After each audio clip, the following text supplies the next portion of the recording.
Hello, everybody! If it's Wednesday, it's Warhammer, and that must mean it's time for another episode of Warhammer Weekly. Joining me, as always, is my co-host Tom, who's not on the screen right now, but that's okay. Hello, Somebody's friend. dancing. There he Aw. is. There Oh, he there. is. Woo! Also joining us, we have a illustrious panel this week. My goodness, am I excited for this week, because as already as seen, his dancing skills are legendary. It's Rob, the Honest Wargamer. How you doing, buddy? I'm great, thanks. 6 dance skills is what I really wanted to call my Twitter handle. I can't tell you how happy I am to be with some of the greatest people in the land on the telly. So thanks. In the lands. You're too generous, but what made you think it was a good idea to sit in front of a green screen? He normally sits in front of it for his show and uses a better software program where he can actually put a background behind him. That's fine, but I'm just saying it's a mistake on our show.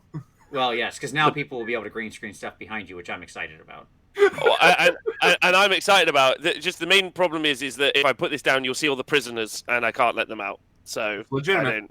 Totally I already have Photoshop open, so I might be a little unresponsive, but I'm working on a sick memes over here. So some pretty important stuff. Also joining us this week, as you can see, hey, Woah Twitch, buddy, great to have you back on the show again. How you doing, sir? Yo.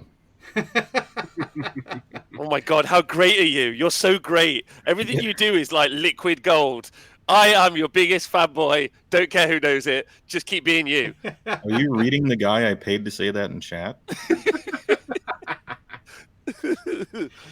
We are here today to talk about the GHB 2020. This should have been a celebration of all things matched play, but we may be missing some critical information for reasons that are at this time unknown to me, and I don't particularly like. But we're going to discuss that when we get into it. But first off, the not news. What do you got, Tom? NashCon got canceled? That's true. That did happen. I mean, it's not surprising. That's the given big what's news going for on in the me. U.S. Yeah, I know. That's the big news for me. I mean, I guess we have a rumor engine. We do. It's up on the screen. So the question is it like that Lilith Hesperex 40K model? No. Or is it the little cloaky bit with the fish hooks in it of the new Warcry, of one of the unseen Dark Elf Warcry things? There you go. It's one of those two things. That's my vote. I think it's the Warcry. What do you guys think? Gentlemen, any dissenting opinions on the little whippy hair? You first, sir. Well, it's got little hooks I see in it, and honestly, looking at it, it looks like one of those electron microscope, really close up, water bear kind of photographs. Mm-hmm. So it could be individual units for like an AOS epic game.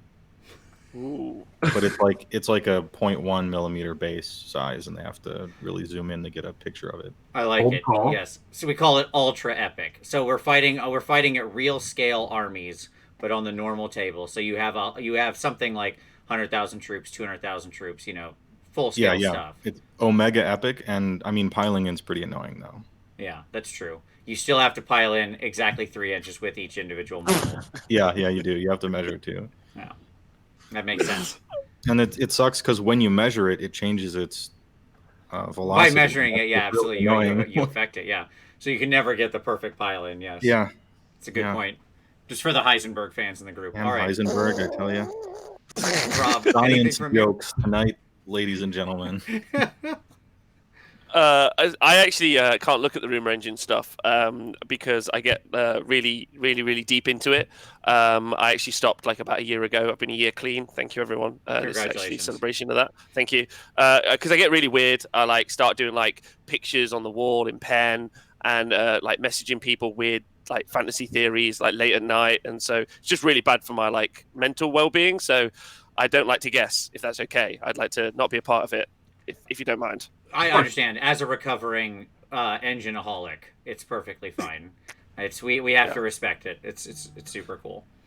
Yeah, because sometimes I'll just stand outside Games Workshop for hours, just hoping to catch a glimpse of something. Hours and hours. Sure. I don't know restraint, so I have to always guess. Understandable.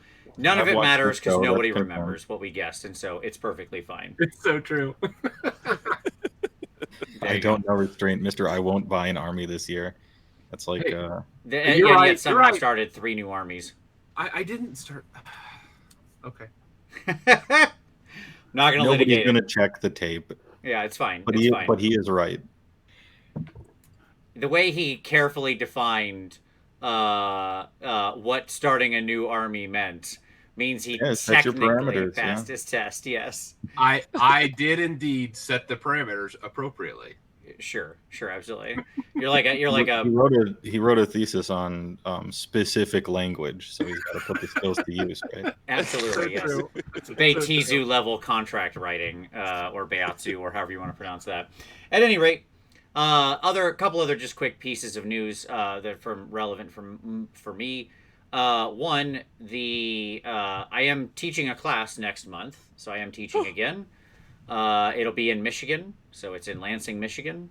The link is down in the description. It's August, end of the weekend, the first weekend in August, 7th or 8th or whatever that amounts to. And it's what's going to be one of the Imperial Knight classes. So if you fancy painting a giant robot, and you live in the Michigan, or there you go, yes, it's a smaller robot, but that's a cool robot. I like those dudes. Also, those tank treads are like gold for conversion. Like that whole kit is gold for conversion. So, yes. Yeah. It's also how I imagine the human race will become very quickly, maybe next 2 to 4 years. Absolutely. I'm when I get the cybernetic upgrades, I'm not going for the tank tracks though. That's not. I still want legs. I'm sticking with legs. Legs seem like a time-tested winner. I want blade legs. Oscar Pistorius. Sure. Makes you faster at running, better at shooting. Yeah, that's why I want blade legs.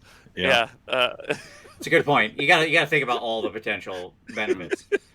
So if you're interested, the link's down below. Secondly, the Nova Open Charitable Foundation NOCF raffle went live today.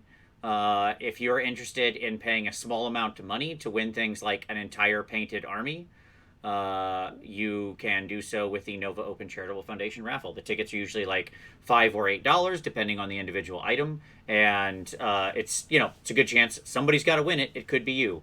So you last have year, in there, don't you, Mitz? I do. So last year, obviously, myself and the rest of CK Studios, we all did a big Warlord Titan that we donated, and somebody won that, and that was fun and cool. This year, I did not that because I will never paint another Warlord Titan. That was way too big. And I did the least of it, and it was still annoying. So we're gonna, but this year I did a Imperial Fist Space Marine Captain, the cool Primaris Captain, the one that Darren Latham sculpted, and I also did a big art project called A Year of Wasted Paint, and it's like art, like real art, and you can check that out too. Both of those are available for raffle, so you can go there and do that, and all your money goes to a good charity, and it even links you to the charity if you want to look at exactly where your money would go. So there you go. All right, it's a cool thing. Your little palette. The art thing is all of your paint that you've collected every year, right? Yes. So it's exactly. It's all my little wipies from paint that I collected over a whole year, and then cut and put together into a big, and then framed them into a big piece of Pollock-like abstract art. Yes. Nice. There you go. Okay. That's all the news, because there's no news. I mean, there's going to be no news, because it's only going to be 40k stuff, probably, for a long time to come. So, and that's fine. Maybe they'll slide a giant release in there somewhere. We can all keep the hope alive. So let's do some... No interesting news at all? None? It's a quiet week. I mean, we're going to talk about the other thing. Did I miss something? No. No. I think he's just pointing out that, like, it would be shocking that you would not do even anything for one of your game systems. But that's okay. We're all right. We'll get by just fine. We've got this great GHB with so much new information and so many big changes to the meta that it's going to bring along. It's going to completely reshape some armies, and I'm excited for that. And whether or not I'm sarcastic right now, you'll have to keep watching to find out. Yeah, it's half the things you could want from a GHB. It's great. Yes. The statement I gave on Rob's show, which I'll repeat here since it's my favorite joke, is it's the best that November 2019 has to offer. So there you go. All right. Let's do some pick of the week. Joe, you got anything you want to share with everybody? I do, and It's not something new, which is a little unfortunate. However, it is also a charity. Speaking of yours, this is a charity marathon event for mental health, which is important to most people online, as we're seeing. It's going to be the 26th of this month and the 27th, so Saturday, Sunday. And it's going to be live on Twitch at MR_Mephisto. That's Mr. Mephisto on Twitch. And there really is an absurd amount of prizes. We were planning on it being like as big as we could make it, and we're just, some guys. But people just started giving him stuff, and it kept happening. And it, there's a terrific amount of stuff. You can win probably several armies if you're really lucky. So check it out. I'll be there. You'll be there. A bunch of people will be there. He's got guests in like 2-hour blocks for the entire time, and it's gonna be really cool. I don't have the full guest list right now, but you can check it out, and please look forward to it for a good cause. You can win a whole OBR army, like a whole Nurgle army, a whole. Yes. It's crazy. There's a lot. Crazy. There's a lot. So yes, if you like free armies. Oh, sorry, 25, 26. My sense of time is off because I haven't left the house in 5 months. Pardon me. 25, 26. Sorry. There you go. Yes, all time is a flat circle now. Yeah, time has no meaning anymore. It's a speedometer at this point. It just keeps going around. Exactly. Yep. All right, Rob, what would you like to share with everybody, or point to everybody toward? Probably just everything Haywo does ever, all the time. Every day, and not just no. It's okay to. Mine is more of a vagary. Mine is just more the everything, all the time. Probably would be my shout. Just everything he ever does, start to finish, is brilliant. That's where I'm ending. Hey, I'm gonna accept that. Thanks for saying that. You'll find your donation in your email there, Tom. Tom, it's your turn to tell me how great I am. If you could. For myself, I was also going to say, hey, whoa. He is the source of the best, some of the best, if not the best, satire, AOS satire that just is out there. And so I would encourage you all to check out his feed, because there's some gems on there. He did some really fantastic work this week, and it's worth you checking out. Yep. So I will link everybody. I will obviously everybody's channel and Twitter. And everything will be linked down in the description, so do please go check that out. For myself, I'm going to shout out our good buddy Doug from 2+ Tough. If you're like so many people I see on Twitter and Facebook and so on, and painting up your Lumineth Realm Lords, and you're too busy painting to read the lore section about anything to do with those elves, then you can go check out his most recent video on Heish, where he explains how the lore of Heish, which is cool because we actually have lore on Heish now. It was one of those realms we didn't have much on. You shut your face. I know you love Doug, so don't even try it. Even though he was going to punch you in the face, that's all right.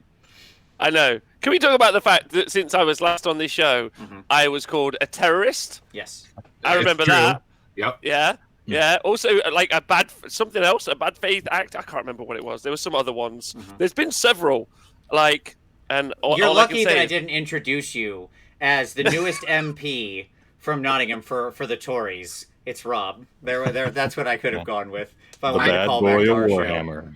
I mean, Vince is one of the worst friends out there. So I know. I was like, wow. Okay. Anyway, it's fine.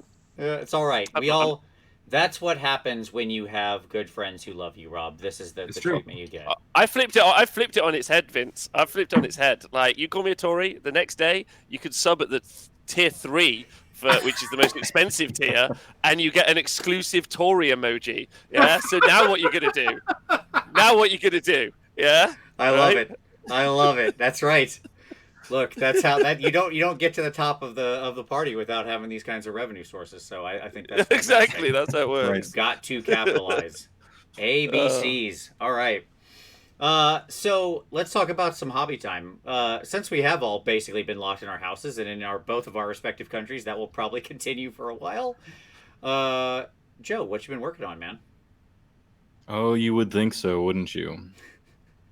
I only ever have a choice when I have free time, and the choice is work on hobby for me or make videos for other people. And if you've noticed, there haven't been a lot of videos recently, although actually there have been recently. It was just a few months before that was slowing down. And that wasn't because I was hobbying. So I always choose videos, and please enjoy them. Because my gray armies that I'm working on are the payment for that. There you go. Well, we do appreciate it very much, and that is a good hobby. That still counts. Making videos counts as hobby time. That's still completely valid. As 3 out of the 4 of us here will attest. All right. Thanks, Vince. Yeah, absolutely. Rob, you're painting right now. You still work? What are you working on? I'm working on some Cataphrone guy. Yeah. Yeah, some Cataphrone destroyers, but that's only because I've played today. Luckily, I got 2 games of 9th edition in today, my first ones, which was fun. So it was between this and the Glotkin, who I've had half fun for a long time, and I'm very excited about allying him in some units. So I was thinking about the Glotkin. So I've been doing all sorts, really. I got Gazgul Thracker done this week, so he's fun. Thinking about doing all my Nurgle Demons so I could go cross-system like AOS and 40k. Sure. But I've been quite busy. I've launched a gaming system, just saying. You did bring that up in the news, but I'm not bothered at all. Oh, I see. That now we get to the no other AOS news. Yeah, I didn't bring it up because I assumed you were going to share it. No, I'm not bothered. It's whatever. All right, well, let's actually talk about it. I would like you to No, we're mention talking hobby. I don't want to talk about it now. I'm too God. shy. It's too late, man. You missed it now. You missed it. I'm going to put the link to the Super Series down in the description. Yeah, if you're interested in Rob's new project, which looks absolutely amazing, and a real way to make T-Sports happen, if you have any interest in one of the coolest formats that Rob has dumped his heart, soul, and a lot of time into, you should go check out that link and follow him where he will explain it. Thanks, babes. Oh, thanks. Also, little side note: got the venues signed off today, so that's exciting. That's awesome. So it's pretty fun. But whatever. And also, I loved Haywo, who already broke it, so I'm not happy about that on Twitter. He's like, just do all the safety bans. I was like, no. Yeah, day one. I don't think it wasn't break. It was clever use of game mechanics. That's that's like the new meta now is doing that. It's just proving how deep your system is, and you didn't even realize.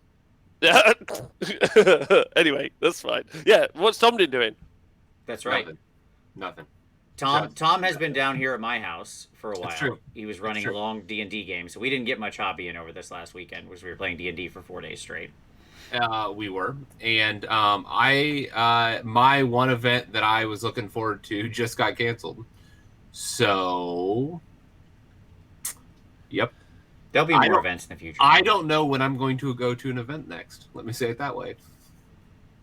I mean, same. Yeah, sure.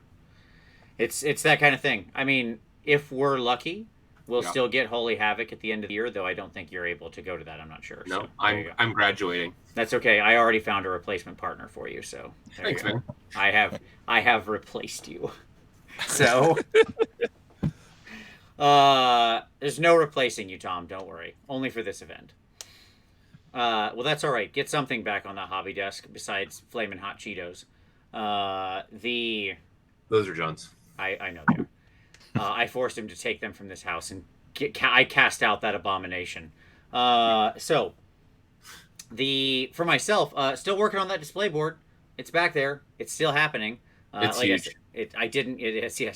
I didn't get much work on it this weekend, but I did get a little. I've got it almost done. I think I should be good this coming weekend, although I'm going away with my wife for 3 days. So, apparently just this isn't the weeks of hobby, but I'll get it done, and then I am so excited to just sit at my desk and paint a normal thing again and not be working on a giant craft project. So there you go. All right, guys. Gentlemen, are we prepared to discuss the GHB, the General's Handbook 2020? We are, but GW isn't. Sorry, I had to get one last one in there before we moved on. Absolutely. So, all right, let's start with our high level thoughts of this thing before we get into the deep. And we're gonna round robin this. Opine as much as you would like. Okay. So, Haywo, start us off. overall feelings on GHB 2020, and if you will, especially vis-a-vis GHB 2019, which I think was one of the most disappointing GHBs in history, although it had great battle plans. Yeah. I would say that I really got to hand it to them. They finally gave us what we've been asking for so long, and that's more meeting engagements. That's a big positive for me. Sure. Actually, so the battle plan's still good. There are some things to maybe smooth a little bit over, but as always, the battle plans are probably the thing that's most important actually in there. They affect the game the most, or they have the potential to affect the game the most for the most people. So I'm pleased with the battle plans this time. We'll get into them later. So there's that. Points didn't really do anything at all, even taken from the lens of when they were accrued. 2 factions got a honest look. The rest, not so much. We're waiting on the other ones.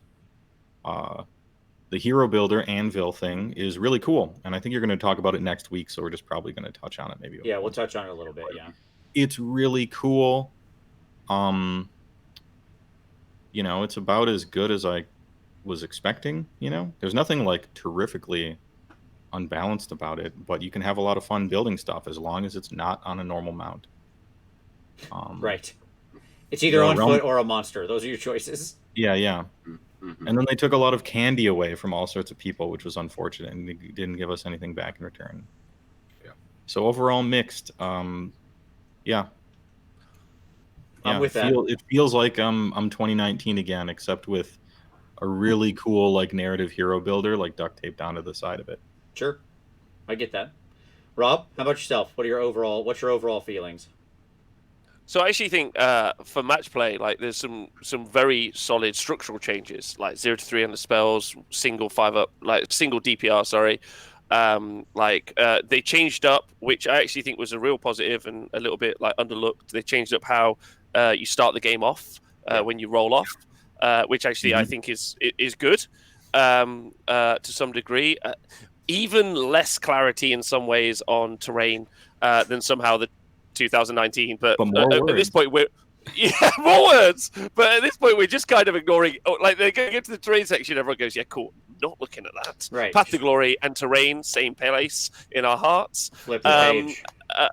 Yeah, same page. So I actually think everything around, this is kind of what it feels like a pizza, but I ate all the crust. That's what this feels like. I'm like, okay, you've kept all the goodness in the middle where the points will be.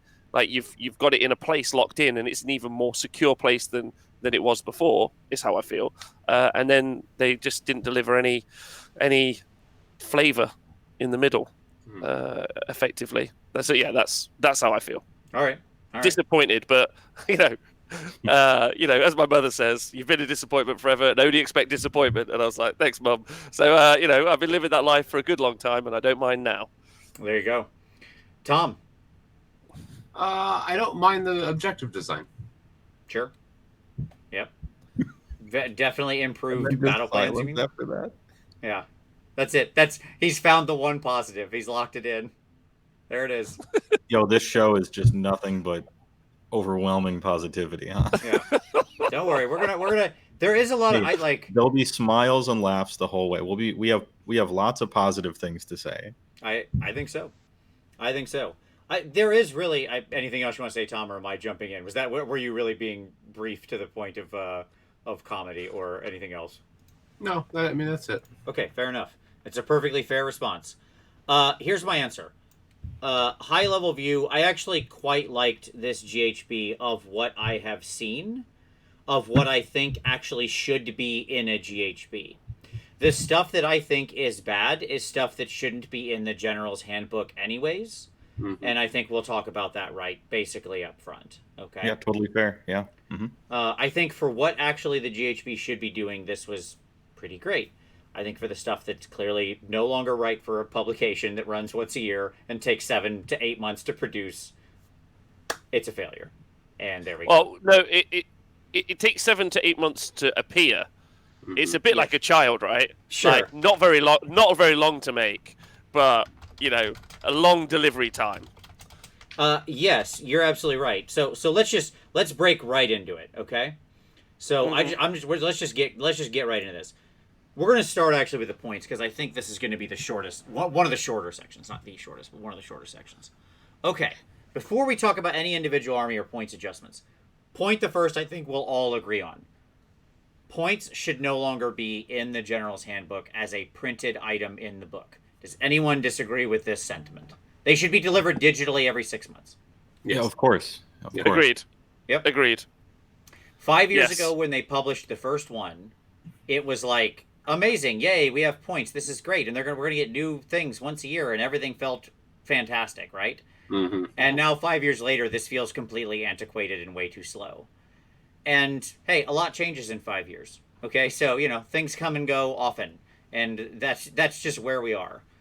There shouldn't be points in this book because, to put this in perspective for people who don't follow this as closely, from everything we understand, these points were kind of set and locked in like November of last year, which is madness.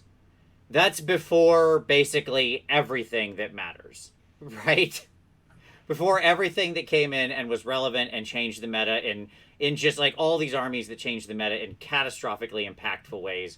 Seraphon and Tzeentch and even most of OBR wouldn't have been even like concepted to understand its impact at that point in time. And even things like Cities and Ogres hadn't run far enough out yet. By the time they locked the data, they had a month of data or something, to the point where that's why those two aren't in there. Right? Because they didn't have enough to know what they wanted to do with it. And so if half of our points are going to come into PDF, that's what's happening here, right? A full half of the points, and let's be honest, the ones we actually care about. Yeah. Well, no, we also cared about the other ones. They just did a terrible job on that half. My point is there's more. Yeah. Fair. But here's what I'll say. These newer armies have, what I'm trying to put a point on, Rob, is that these newer armies have more space to change than many of the older armies. Not all. Well, so some of the older armies though are the ones that needed the most, like either because external balance was where they were struggling, i.e. they were losing lots, or internal balance where many of the units, Dragon Ogres, just weren't seeing play. They buffed Dragon Ogres in a terrible book to not be comparable with the other units in the book that are terrible. But I agree with you. I do agree with you. The more impactful ones are the ones that are right at the top being oppressive, but still the ones at the bottom could be impacted quite heavily by some point changes as well. That's more what I meant. Yeah, totally fair. I agree. I will also say that when it comes to a lot of the older ones, like you mentioned BOC there, I think we could also probably all agree that the more impactful thing to do would be to change a lot of the war scrolls. Or in many of these cases, what's actually needed is not a points adjustment, it's a war scroll change. Not all. Some of these things we can do just with points. But in many of these cases, we just need to fix war scrolls. Yeah, some things are kind of hopeless, where I think you called it race to the bottom. I don't know. The race to the bottom. Yep. You have a unit that's structurally so bad that the only way to make it playable is to bring it down enough to kind of break the point system itself. Right. So that it's just like a ball of wounds and stats that's so cheap that you kind of play a million of them. And that's not really a solution either, right? Yep. And actually, a lot of units fall into this place if you really think about it. Sure. I mean, there's no points amount that makes the Cygor the correct choice ever in this game. Sure. At 10 points, I wouldn't put him in an army. Yeah, and a lot of armies have Cygors in them. Yeah, that kind of a war scroll. Yeah. That they have. The Cygor to me is the template.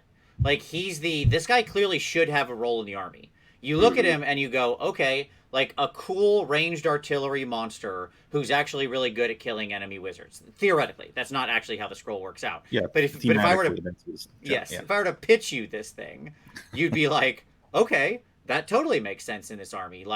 Enemy magic will be a problem for beasts. They don't want to deal with that. And they don't have any good range, so having a good ranged artillery piece would actually be a nice, catapult-like addition to their army. OBR catapult, right, is what I'm referencing there. And if I were to just explain the concept to you, you'd go, yeah, of course that makes sense. What a sweet addition to that army, but it's a big living monster instead of a bone catapult. Yes, I get it. That's wonderful. And then I'd show you the scroll, and you'd be like, there is no world where this actually does damage or is useful, right?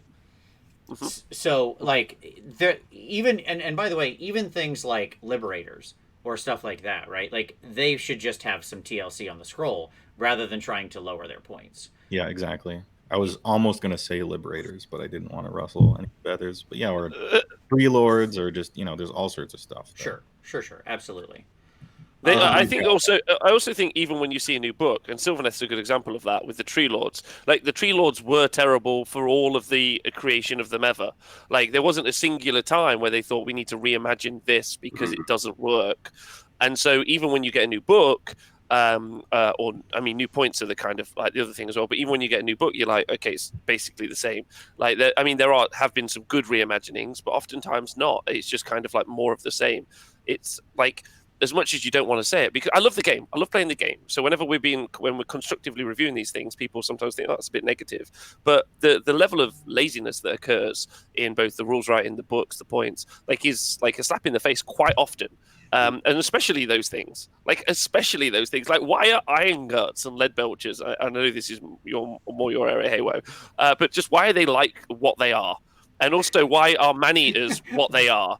Like, why are they what? Oh, no imagination added. Like, no special rules, no nothing. It's really confounding sometimes. Right. And disappointing, right? Yeah.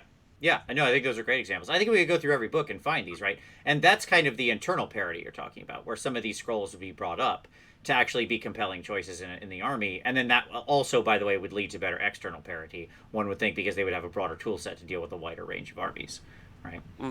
So, I also think identifying roles is something that they really, really struggle with, which is where I think the competitive players, like, or people who break down armies to be more competitive, let's say, is they identify units for roles. And often, obviously, monsters are in that really tough spot because they're terrible for holding objectives. Right. So, like, as a role, they just don't fulfill that. So they need to be taken for something else, or they're not taken at all. I don't think they have the internal work. I could go on about that forever. Never mind. No, it's fine. Sorry. We can do a whole show on monsters. Monsters can only do two things: be pure utility or damage monsters, or big bullies, right? Big bully damage monsters.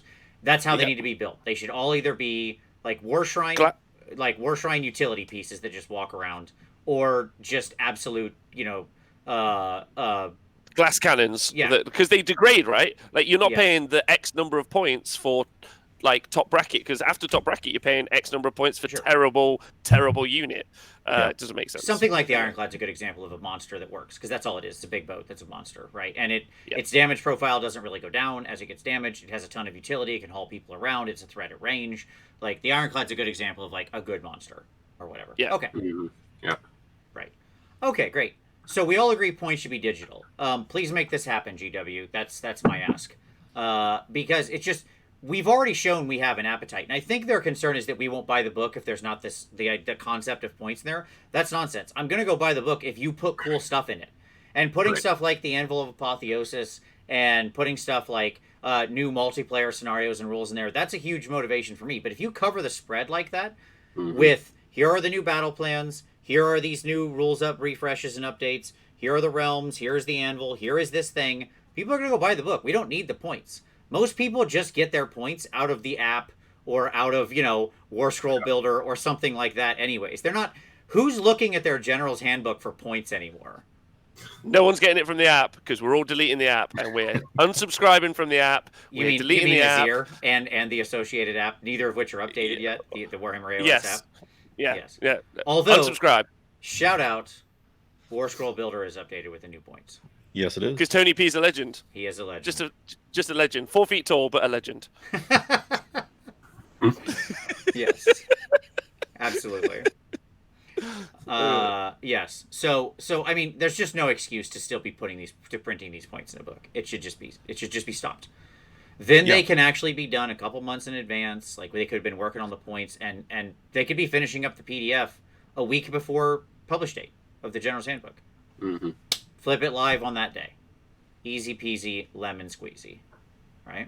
And by the way, if you wanted to do War Scroll updates, FAQs, erratas, just do all that at the same time, because you're already doing the PDFs.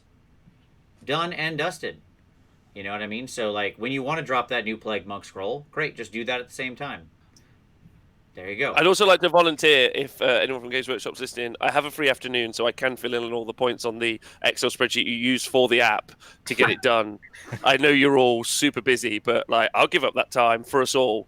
If we need it. Tom, you got half an hour? We could probably do it together. Yeah. 45 minutes. I could give a good hour to it.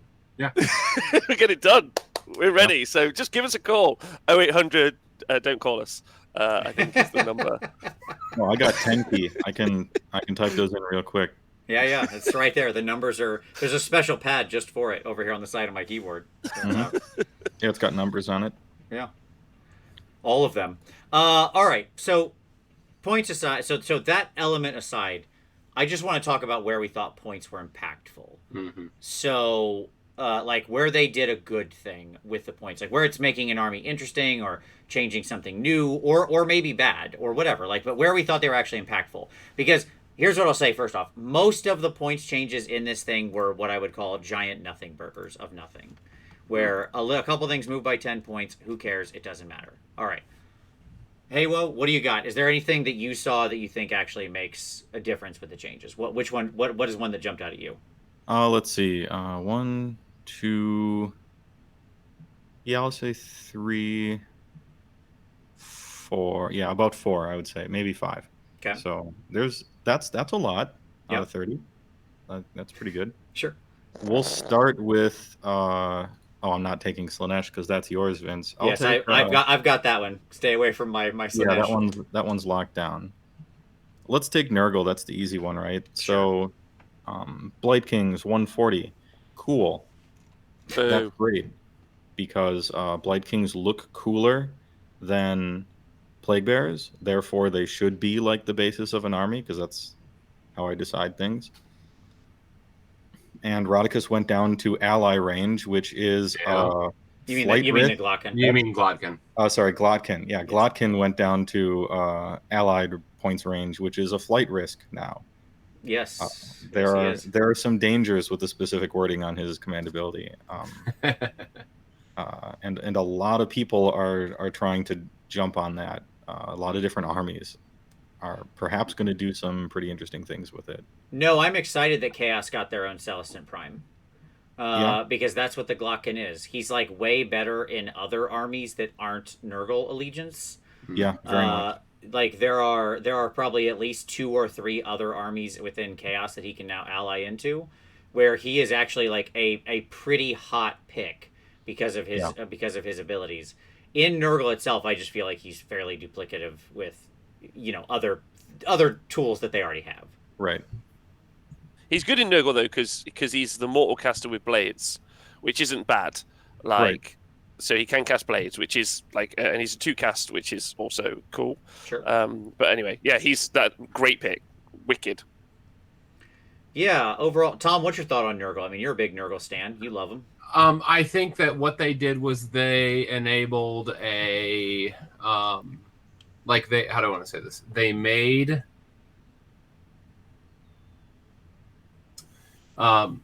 with Marauders staying as they are, they just made Marauders more problematic. Let me say it that way. Mm-hmm. Yeah, but surely Marauders are going to be in the PDF. Right? I mean, maybe they need to be that's a thing that needs to be undone. Very, very much so. Right. Like Marauders should not be creeping up to the points levels they're going to need to be at to actually remain fair and competitive because they're Marauders. Like this is where the problem comes in. What's the problem with Marauders, though? Like, they maraud just very well. 35 out of 36 times they will maraud. Very reliable is what you'd want a Marauder to be. Extremely reliably. As defensive as a Chaos Warrior and more offensive at a better wound ratio, I see no problems. What's the issue here? Yeah. No problems here. No problems. Fine with it. I think we all agree. Who can also, by the way, basically teleport because of their extreme movement. The percentage chance you have to nail an 11-inch charge with a Marauder is shocking. It's shockingly high. It's so easy. Yeah. Compared to your normal sub 3% chance to nail it. So, Man, and I did my Why Play STD for new players video, and I didn't talk too much about Marauders because I'm like, these guys are getting dealt with. So I'm not gonna focus on them the whole time. I personally think they're I fine hope because when them that PDF comes marauding. out that my future proofing isn't completely ruined. We'll see. There you go. They seem to be doing their job. That is true. I mean, my biggest issue with the Nurgle ones. So comedy answer first. Beast of Nurgle down another 10. Keep going. Yeah, Keep going. You're gonna get there. If you put them at 40, maybe as a joke, somebody will play one sometime. Well, but there is there's a really cool battalion with the beasts, and being able to plant loads of feculent gnarls, which I actually think is a cool battalion. It's not necessarily got loads of legs, but it's pretty fun. And it's got a bit cheaper, which is nice. Maybe. You paying 70 points for a Beast of Nurgle yet, Rob? Or well, no, but maybe the battalion because their attacks. If they the menagerie, if they get cheap enough, then I could just keep putting feculent gnarls down, and that's more cool. Summoning because that's D3 per one. Yeah. But probably not. But it's it's another it's always something to look at anyway because it's a fun thing. I think anyway, yeah. They're the mini Eidolons of Nurgle. Like the fact that they started at 100 points, if we can all remember that. Remember when they published the book and they were 100 points? Yep. Pepperidge Farm remembers. Okay, so anyways, that's fine. Oh, and those battalions went down to sensical levels from nonsensical levels. Even when they were printed, those battalions were nuts. 200 and stuff for all of them. Get out. They were crazy. The biggest true question that I have in this was why Putrid Blight Kings went down. And it went down big. Like 20 points is not an insignificant amount on a 160 point unit. With 25 wounds or what? Or 21 wounds, yeah. Ogres wish they had that wound density. Right. Yeah, baby. It's a mystery to me because all that's doing is encouraging eels to Electric Boogaloo. Yep. Where it feels like people will spam these things. And I don't want that to be the thing. It felt like all the other moves were right. I like Plague Drones coming down, got no problem with that. I like Plague Bearers coming down, got no problem with that. And I feel like if Plague Bearers had come down and Blight Kings had stayed where they were, it actually would have been a more interesting comparison. But none of them came down even remotely worth of note. Yes, they came down 10 points or 20 points, but Blight Kings matter because they were it's a percentage change, quite especially on the wound cap. Yeah. But the whole book, the whole GHP was 10 points off everything. It's sweet. That means nothing. Right. Well, I mean, it does in the aggregate. Expect for those that were doing heavy Blight Kings builds. No, it's a big deal. It's a huge deal. Yes. And what it allowed is that it allowed you to actually fit in some utility endless spells. That's the difference. Sure. Yeah. So now you get to you have a chance of actually dropping, if you were spending a normal a normal priced endless spell, to actually slip in something like Geminids or Cogs or something like that.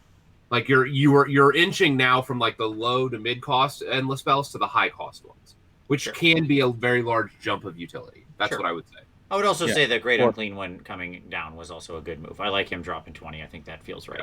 Yeah, I like him dropping 22. I think what Rob, you can probably explain yourself, but I think what you meant was that Blight Kings going down 20 is so much huger than Guo going down 20 because Blight Kings going down 20 is 20 times 7, or whatever. Yes. Right. Yes. Yeah. Yep. That is what I mean. And also, Puskal Blight Lords going down 10 points means nothing because you still take 0. It's a net gain of 0 points to your list. They're worse than the 3-man unit of bugs. The fly. Yeah. They're called Putrid. They're the Plague Drones, but they also went down 10 points. Because they're literally worse than Plague Drones. They should be cheaper. Yeah. But it's only 2 of them instead of 3, so I don't know. Yeah, I would say that Rotigus going down is actually a thing because actually for a long time Nurgle easily one of the most impactful early books for that global AOE. So Nurgle Wheel plus I know Vince, you don't like the destruction of all those little 5 wound characters. I don't think any of us do, but Nurgle Wheel plus Rotigus is another chance for some more mortal wounds at range to everyone in the room. Which is, I mean, when that book first came out, I was like, I don't like this. They could be a player in the we splash mortal wounds all over the place game that we're clearly getting into. Yeah, because they were doing Thricefold back then, right? Basically, everyone was, I think. And now your Thricefold is 60 points cheaper. Again, not nothing. Bad. Yeah. Mm-hmm. Yep. All right. No, cool. I think that's good on Nurgle. Rob, what's your pick? What's your hot pick for a thing you want to discuss that's not Slaanesh? I'm allowed to pick one unit, one faction. What? One faction. We can discuss any units in it. Go ahead. I really want to pick Aether. Because I really want to pick Aether Wings. But you don't want to pick Stormcast? Because they're relevant. But I don't want to talk about 30 units, huh? I kind of want to talk about Stormcast, but go ahead. No, all right, you do that. You do that then, Tom. It's all good. In which case, Skaven. Oh, yeah. Rat Boys for days. Because, Acolytes are bonkers. Yep. So that was cool because they're a glass cannon. They're mid-range, so there's some play with them. You've actually got to play. That's cool. Storm Vermin coming down, excellent. Give you another option in that book. Makes the book even wider, which I think is great for internal parity. Doom Wheels, great. They're so random that, and I ran a Doom Wheel build, and it's really fun. I mean, it's not good still, but big shout out to the Hellpit Abomination. Love it. But so all goods. And then obviously, in some sort of horror show, maybe to give me some PTSD, they just dropped Water Lightning Vortex by 20 points. Inconceivable. The game didn't we didn't need that. Also, but we have an understanding now of what Games Workshop consider to be worth 20 points. And that is 13 inches of spell range is what we think 20 points is. Yeah, right. Which, if you said to a Grot player, do you reckon you want to add 13 inches onto all your spells for 20 points? Every Grot player would be like, yes, I do want that right now. Give me that. I'll pay the points. That 20-point Apotheosis upgrade to make all my shamans have a 15-inch spell. I'll take it. Outrageous. Eidolon of the Sea, getting 13 inches and doubling the range of all his spells, so he's an actual caster. That would be a thing. Yeah. He would be a unit that might get played. Probably not, but still, be a choice. We could hope. Yeah, no, I agree. I'm stoked about the rat changes. Here's what I'm excited that we're finally in the phase of. Ready?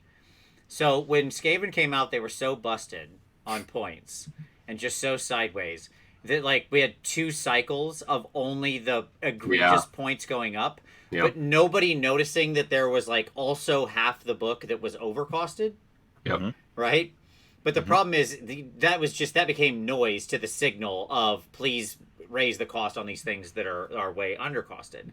Right. Finally, we've gotten through that, and now we're actually we're starting to bring the points down on the stuff that has just been overcosted the whole time. Yeah, Storm Vermin, that was just a great change. That was needed. They were too expensive, but they were potentially good with their 25 bases and 2-inch reach. That's a lot of attacks. Good keyword. Rat Ogres going down was actually good because they're just horrendously overcosted. They're still bad, but I'm still excited about it. The Doom Wheel should have went down 20, by the way. It should be 140, maybe even 130.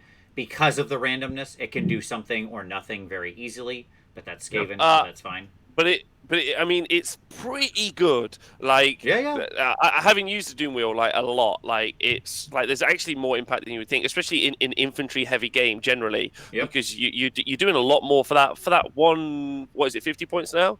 You can. It's 150, yeah. You can spike a lot of damage in the right situations, and not even spike, even regularly do so. But big shout out to the Vortex being the best KO buff we've seen so far. Absolutely, this is great for KO. 100%. Yeah, absolutely. No, you should have seen the WhatsApp for KO as soon as those points leaked out. Everybody was like 80. Yeah, of course. and ironically, they moved the Demon Rift up to 80, which we'll get to later. But all that means is okay, great. Now it's just Vortex for days. Yes, Vortex for days. It's not as much of a decision now. You just go, okay, I'll do Vortex. That's cool. Yeah, sure. It should be at least some sort of emotional decision for 5 minutes. Sit in front of a mirror, maybe put on some Celine Dion and just really think about what your actions are before you decide. I mean, you're going to do it. I know that. Just take the time to think, should I do it? The answer is yes. And the sad thing is I just got my endless spell box of Slaves of Darkness to do my conversion. I just got it because I was like, okay, cool, I'm in. Let's do this. Womp, womp, womp. Yeah. Well, you can start to paint it green. Use 3 bases. Sure. Yeah. There you go. Sure. Well, no, I already have my conversion for the Warp Lightning. Yeah, you already have the Warp Lightning Vortex. An issue. No, so all in all, I don't disagree with you, Rob, on the Doom Wheel. It just needs to be slightly cheaper. I love it. I've used it in many games too, and it's always actually great fun. And by the way, people like Doom Wheels. I would just point that out. like when you play Doom Wheels, again, even your opponent gets in on the fun because it's so weird and random and does crazy things sometimes. Yep. I've never had anybody be angry at me for running a Doom Wheel. They're always like, "Oh, sweet, that thing." So yeah, anyways. I took Skaven, 6 Storm Fiends, 4 Doom Wheels to an event. Best sports. Yeah, everyone was like, Right. "What are you doing?" I was like, I'm just hoping really much, like loads." Yeah, everyone was like, "This is great, I'm loving it." I was like, 6 Storm Fiends right here. They're like, "Don't care, just keep rolling them rat wheels, baby." Yeah. I was like, "Let's go." It's just really interactive and fun. Yeah, absolutely. Amazing. So that's good. This Skaven was a big win for me, in my opinion. I agree. It was what needed to happen. Yeah. We still need a little more. Like we need to do again. It's not points. It's something to do with scrolls with like Night Runners and Gutter Runners and all of Eshin who are just terribly useless completely as an entire clan, which is a shame. Except for maybe their Vermin Lord. But anyway, different show, different time. Mm-hmm. All right, Tom, what's your pick? Did you want to do Stormcast? Yeah, let's do Stormcast. We won't go through all the scrolls. I'll just sum it up like this. Stormcast got about 20 points per unit cheaper. That's probably the easiest way to go about it. There's a lot of 10s, a lot of 20s.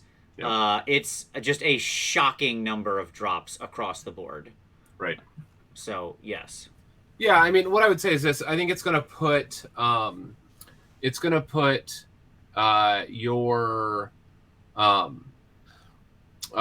Vanguard Hunter, like your that one chamber that nobody ever really played that we just kind of skipped over. Yeah, sure. The Vanguard chamber, yeah. Yes. Into the like viable consideration of like, okay, yeah, possibly. Like we can do this. Sure. So. Yeah, I mean, I think this might be a bit strong, but I'll rep for Tyler here, who's been building out Stormcast list excitedly since these points changes. Yep. But he thinks that this this will bring them out of their tailspin and back into middlingly competitive. Yeah, so, I think that's accurate. Yeah. Yeah, I agree. Yeah. No, yeah. This is the bit in South Park where he's like, we put it in the bank and it's gone. Yeah, this is the stimulus check. Yeah, like $2 trillion gone. Yeah, this is the whole thing. Yeah, none of it. Like it's Aether Wings though, but I don't think it does anything. It does nothing to the structure of the army. It solves none of the problems apart from maybe you take like 400 points of Aether Wings as your chaff now, maybe. Like, but then Aether who's gonna buy? 40 points is great, but I've seen some like shoot heavy builds that I think have some gas in the tank. I will say, but we will agree to disagree on this, Rob, and time will tell. Yeah, let's do that. Great for cities though. Great for cities, obviously. Sure. Yeah. And Celestin Prime. Down 40 points to 300. Yes. Oh my god. Making the Celestin Prime of his own of order. There you go. He's back and even better in every army that's not Stormcast. Yeah, this dude is the best Eidolon of the Storm I've ever seen. Yeah, how is he 300? And they are, what are they now, 340? Well, they started at 460, I believe, if you recall. Sure. Yeah, I do. Rob, I think you're forgetting that the Eidolon has 12 wounds and the Prime only has 8, so obviously, there you go. Yeah. I forget lots. 100 points, yeah. All right. I mean, you can't even add more than 3 wounds in Anvil, so it's breaking the rules, basically. Yeah, there you go. Exactly. See? Cheating. That's what Stormcast are doing. No, I think these are all actually really good. I think this will make things interesting for Stormcast people. A lot of their characters got cheaper, a lot of their units got cheaper, and obviously 40-point Aether Wings means actually we're going to see probably a lot of birds. There's going to be a lot of birds. I think this will make Stormcast better than they even are. And by that I mean people are going to see all these changes and Aether Wings for 40 points. We have chaff now, and Sequitors are back to what they always should have been from their brief trip up. And but I don't think Stormcast were ever good though. Like people like I'm losing to a Sequitur bomb, and I'm like, why?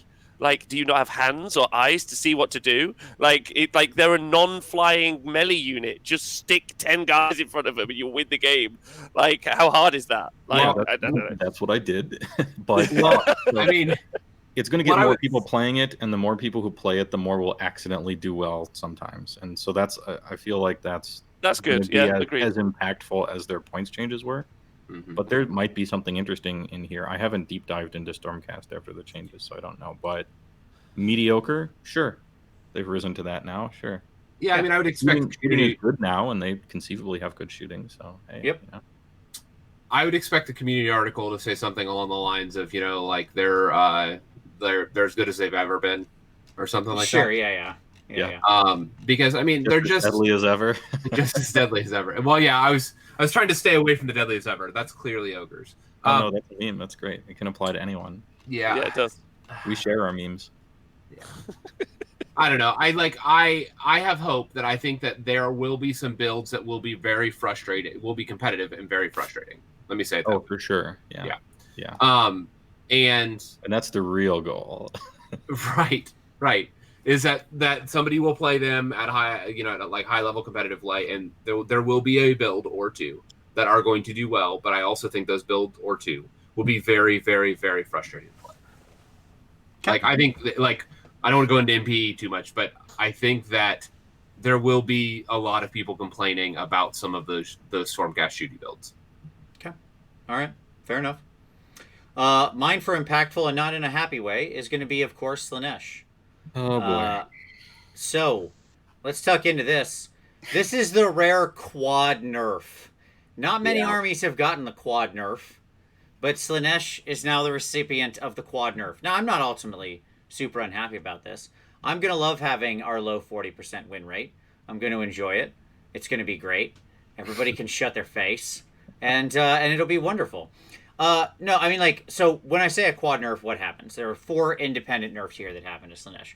One, obviously, the real nerf, the thing that like the actual nerf that happened back at the December time, the winter FAQ, when we got all our very, very, very needed changes to things like Locus and the summoning and stuff like that.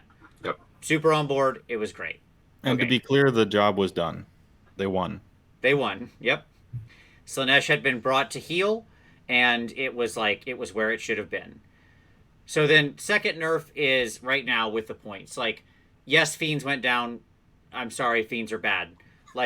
It's not, I can't help you with that. I love them too. They're super cool looking models. It's one of the best redesigns they've done in ages. It's second only to the Keeper herself.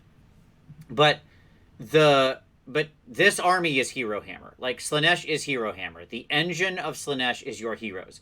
Anything you put in the army that isn't a hero weakens your army. Yes. Full stop. Okay? Yep. There are allegiance abilities that apply to heroes. Put in non-heroes, you don't have allegiance abilities. That's it. That's what happens. Okay? Right. So then the Hellstriders, everybody's, go-to cheap battle line that just die. They don't do anything. They're just there to literally exist and die. Went up 10 points. Why? I guess because people took them. Great. Our market research has determined these units have been chosen. Right, so hence, gotta up them points. They've never killed a model ever, but that's fine, whatever. The Keeper of Secrets and Shalaxi both going up 20 is just, okay, sure. And the Contorted Epitome going up 10 is fine, because honestly, it probably should have. If I was going to make any points changes, it would have been I would have cut all that out, and I would have said, Fiends down 30, Epitome up 10 or 20, and I would have been fine. And that should have been the changes. Because the Epitome is admittedly too good for what it is, especially when it gets allied. I don't know the 10 points changes the calculation on it at all. What I do know is, though, across my 3 battle line units, and my Keeper, or Keepers, and my Epitome, this is actually a significant amount of points increases. It's about 100 points that just chewed out of the list. Okay? That's not nothing. And so that's nerf number 2. Nerf number 3 is the loss of realm artifacts. Okay? Say what you will. There are multiple different realm artifacts that Slaanesh often relied on to achieve its sort of nastiness. Right? Maybe in your mind that's a good thing. Maybe it's not. We're not going to rehash the argument Rob and I had. You can go watch the whole episode we did on his channel about realm artifacts. I'll simply say that Slaanesh was the one exception of a winning army that used realm artifacts. Those are gone now. So no more Flying Keepers, no more Aether Quartz, no more many of the different things you would use. Okay, so there you go. That's nerf the third, right? Okay. With you. Right, absolutely. And then nerf the 4th is just the general statement of the general place the meta has gone. The meta went from like an all melee, no one shoots, casters are honestly kind of weak meta, where everything was just a melee scrum, to shooting is very much a thing, ranged damage is very much a thing, and ranged removal is very, very, very present, right? And that sort of a meta melts Slaanesh off the board. Just pick him up. Because your average Slaanesh army has about 90 wounds, 100 wounds if you're playing pure Slaanesh without going out into other things. Like, 90 wounds is a joke if people can put out shooting. There are armies that will just melt off half your army turn 1, and there ain't enough depravity to get it back. Okay? Like, yes, you might start at 90, and people are like, well, but you can summon. Totally agree. You will replace some of that up, but it will just die too fast. Like, putting Slaanesh against somebody like KO or somebody like Tzeentch in its current form is a joke. It's a joke. Like, that's a 70-30, 80-20 type of split. That was before all these changes. It's probably worse now. Now, totally whatever it is, okay? This is probably the You're changes. Not bitter. I'm not. I'm really not. I don't care. Because, like, we had our good times. We'll have our bad. I don't, like, armies go up or down. It doesn't actually bother me. Sure. Like, people shouldn't take these kinds of things in an insulting fashion. I love my army, and I'll still play him. Okay, I don't care. There are other ways to play it. Maybe I'll play more Lurid Haze Invaders with, like, Archeon at the head, right? Or something like that. Well, so that would be my pushback, Vince, like, on your statement about the quad nerf. In the I agree with you about the meta shift, and but I personally think that, especially for Slaanesh, is that they were... I really enjoyed all the people that thought that they were special snowflakes. They were like, this is the way that I'm slightly doing my different keeper build. And I'm like, okay, princess, like, I understand that you're trying, but it's the same as every other build I've seen. Yeah. Totally true. Like, and I'm hoping, much like we talked about with Skaven, that maybe like, you talk about, I know Chaos Warriors are pretty trashy, but you can give marks of Slaanesh to some pretty good armored units, knights, even warriors. All those things are loser in Slaanesh Allegiance. Yeah, pardon me? All those things are losers in Slaanesh Allegiance. Things that aren't heroes are losers, period. I agree with you. I do understand the premise of that. I just mean that maybe there'll be some more creative list building. Like, it gives people like you who are obsessive of the army the opportunity to explore the list more than what is so rammed in your face. And obviously, being Slaanesh, that's a great thing that they do. We like to ram people's faces. We're all about it. It might mean that there's actually some creative list building and looking into the books more than we saw previously, which I think is a positive step potentially. I still think keepers are good at 360. Like there is also some scary threats. It's whether or not the book has the depth to deal with everything. But and you obviously don't seem to think there is. But I actually think it's a good change for Slaanesh in some ways, in that people get to explore a little bit. Whether or not they explore and there's no actual answer, as I feel that is true with Stormcast, I think it might be a good thing, because when it was nerfed, it was really only nerfed into like really good. Like, and now you think it's really low, and I think maybe it sits more in the middle. Maybe. I think the stats will bear out. Like, I've watching going to CanCon with just that one set of nerfs and watching the Slaanesh armies play, watching them just get like peeled like a bad grape, off of the table, was formative to my opinion, admittedly, as well as my own experiences. But again, I'm not actually bitter about it. I'm not. I'm super cool with it. It's fine. Because if it's wrong, it'll just change again. Like, we'll just get our points back. That you mentioned, like, the Hell Pit Abomination and his minus 20 points. Do you remember that was just subtracting out the points they added? Because he was originally 220 and they made him 240 for, like, reasons we can't comprehend. Well, the dartboard determined it. That's why. Yeah. So, like, we'll get there. You know what I mean? Like, it's fine. Okay. So I'm not actually bitter. I do like things like playing with Archeon. I liked my Archeon list very much. I only had one keeper in. So whatever. It's fine. Neato burrito. Okay. So and yes, there are some slaves heroes that are probably worth it. And bring all those into like a Lurid Haze Invaders, you got something that's probably decent. Great. Neato burrito. Let's move on past points. Let's talk about some other just core rule stuff real quick. I think we can just hit these fast, because I think we're all going to be positive on them. Single DPR. or ward, as we now know they're called. Yeah, because Anvil of Apotheosis calls it ward. Yep. So that is now the official name, and there's no more. Sorry, Rob, you can't fight it. They're wards. It's okay. They're wards. It's okay. It's okay. I haven't read it, so it doesn't exist to me. Look, step 2 is what they do is they write ward on the war scroll in bold, and then you've got me. Then you have a rule that like is referenced in one place and then all over the place, and you don't have to have slightly different wordings for no reason between books and time periods and stuff. And weird. Maybe there's a little bit of homogenization danger, but I think you can avoid that slippery slope. There you go. So, but do any of us dislike this change? No, of a single word. No, I like it. I feel like it's a fine and reasonable rule to have. I think I advocated for it on a few shows over the years because it's just kind of a sensical choice. Yeah. I will say that when people read the screenshot of it, most of the people that initially were celebrating it incorrectly devised what it actually did. Sure. So that was hilarious. They would have a picture of the rule, and the picture contained the words. And they're like sharing it, so conceivably they've read it, and they're like, finally, Stonehorns aren't going to get their armor save and the 5-up, and finally DOK is balanced, and this really hurts Nurgle, and I'm like, none of the above, actually. Right, sure. Yeah. Except in the very, very, very weird corner cases within Nurgle, like it's not actually super common, but yes. Right. And it doesn't affect wound transfers like Verminous Valor that gets around it, City Retinue, what's the Necromancer ability. So those are kind of, prime rib right now. Everybody wants those, I suppose, is the new thing. We assume it doesn't affect those because it seems to be clearly a different wording.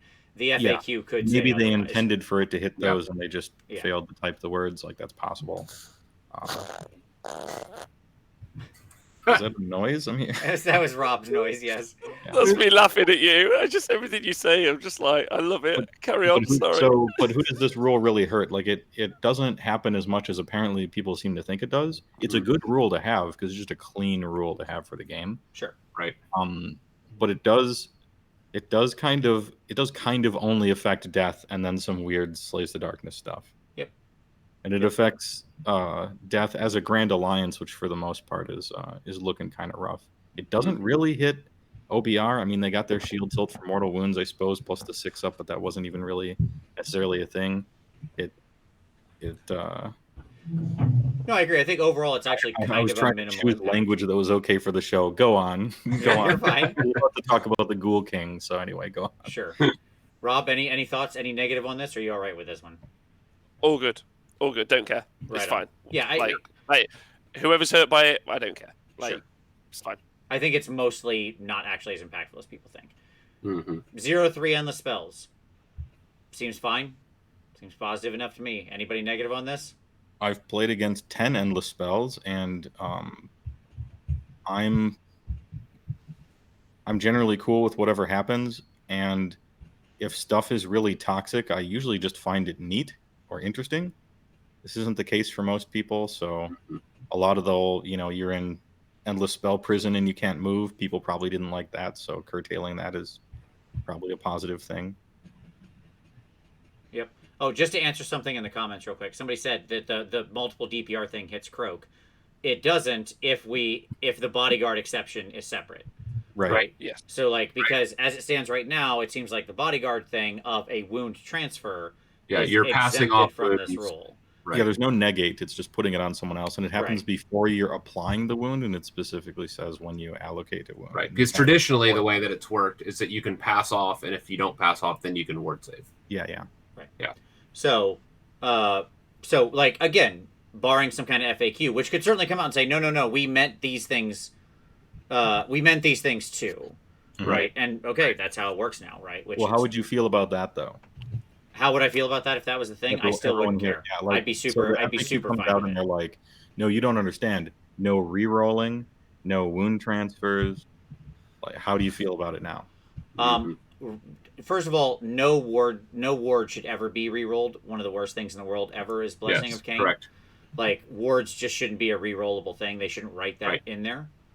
And the so like that's fine. And then the either a bodyguard or a thing. No, seems wonderful. Yes, please. Like, I don't like these things, and I don't like stacking these things. So just have one of them is fine, right? And so, that's true, I guess. He can get the extra 6 up from the Astrolith Bearer, like the actual 6 up true ward. I don't mind. I don't mind positional play though. Like, I don't mind like when it's just ability plus artifact equals X. Sure. I find that obviously a huge negative. But like, I need to keep X within X, like wholly within 12 or something. Not daisy chained out. Like, I've just got to be within 12. Like a daisy chain the unit out. Yeah, sure. But a little bit of positional play is kind of interesting. Like in some ways for bonuses, like the retinue, like passing off wounds to the Saurus Guard sort of situation. It kind of like, especially like late game, it makes you make choices, which I think sometimes can be interesting. Whether or not that balances out versus like just being a bit obnoxious, I'm not sure. But I don't mind them introducing some play on tabletop. Sure. Yeah, totally I agree. There is a distinction there that's important. Yes, where the bodyguard makes you actually move two units have to be present for the bodyguarding to work, right? It's very different than just like is pretty good. Yeah, it is. It's a lot different than say like some kind of Skaven Vermin Lord that's like 4 up re-rolling and then 5 up and then 5 up and then 5 up again if you really feel like it, right? So sure. Okay, cool. Let's see.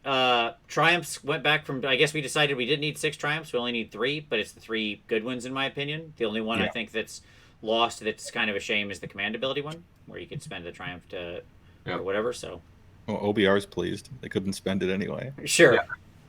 Sure. I mean, like I'll say this: KO is disappointed by the new triumphs. Yeah. Reroll. I mean, you still have, I think, what you'd often be choosing.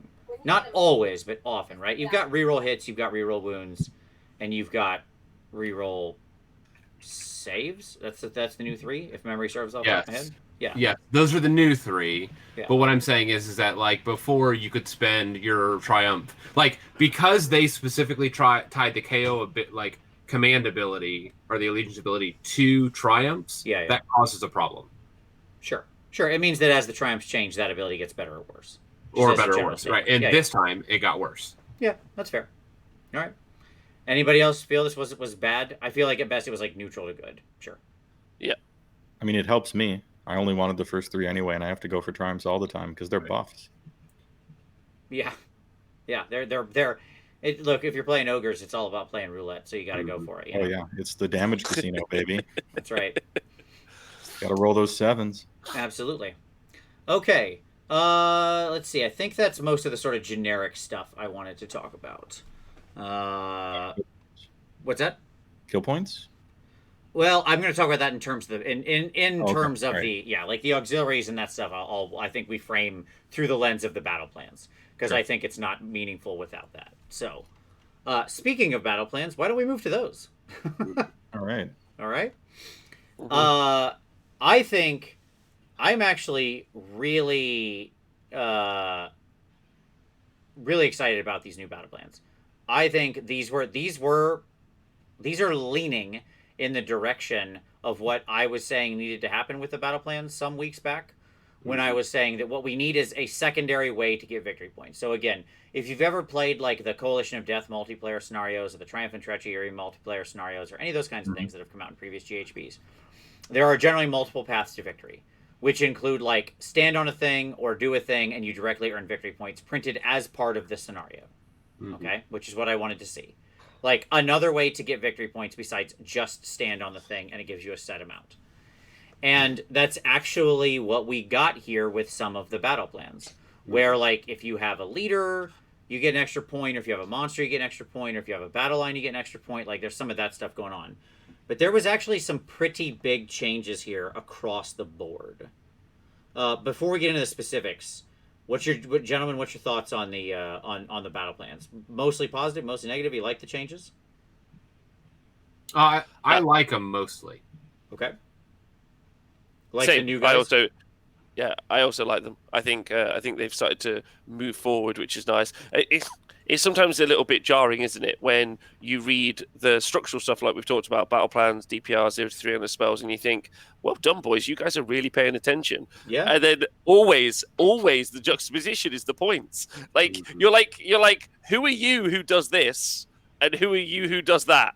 Like, talk to each other, because I think they're pretty well considered generally. And it also looks like, and it feels like, there's a bigger push to more bodies on the board, which I find quite interesting. Generally, more objectives in this spread than less. Yeah, more pure number of objectives. And I like how the deployment zones require much less geometry and stairways of dice to put down after measuring to like build your deployment zone on one half. It's a lot of squares and lines all the way across the board, which is huge because setting up to play a game is just simply annoying.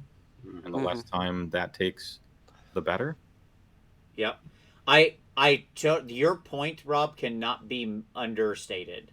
That there is an actual quite dramatic increase on the average number of objectives in these scenarios, in these 12 scenarios, which is a push toward, I don't know if bodies is the right answer, but MSU is certainly the answer, right? Because like it's a push away from having just like 3 blocks, big blocks, and then nothing else that can hold anything or something.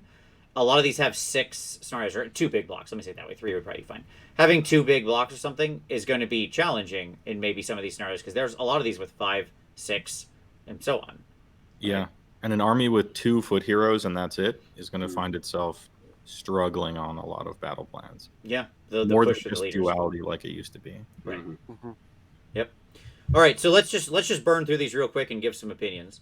Knife to the heart, it's knife to the heart, it's still knife to the heart. It was always knife to the heart, and it's still knife to the heart, and it's one of my favorite scenarios because it's how you separate the wheat from the chaff in a tournament.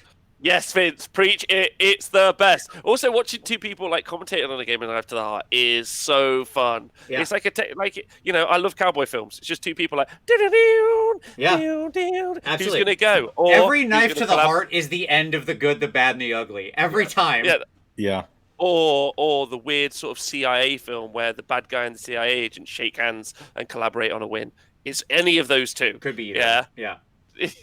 I also play an army that can win this easily, so I like it. Just like you guys. I agree. Nice. Hey, look, I won. I the last tournament I ran my Iron Jaws in, I won this in round 5, I think, is whenever it happened. And I won it with Iron Jaws, so this is like old rules. So I'm just saying, you can get it done. Try hard. Oh, you didn't even need a hand, right? To win that one. I had no hand. That was not a thing. Yeah.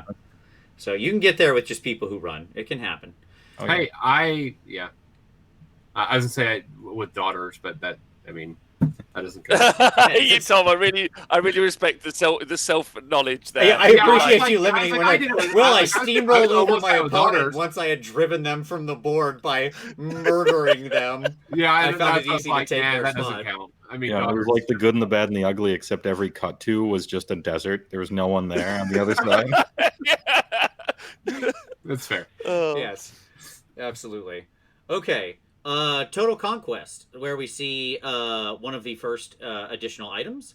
Total Conquest, I actually quite like, as it's an interesting setup as well. The sort of like cross boxes in the corners, still very tournament friendly. By the way, slight thing, I love all the measurements being quite detailedly placed on the map now. That's really nice. Like everything having inches everywhere is super cool. Yeah, they tell you how to set the army up in the box for setting the army up. I like it. Yeah.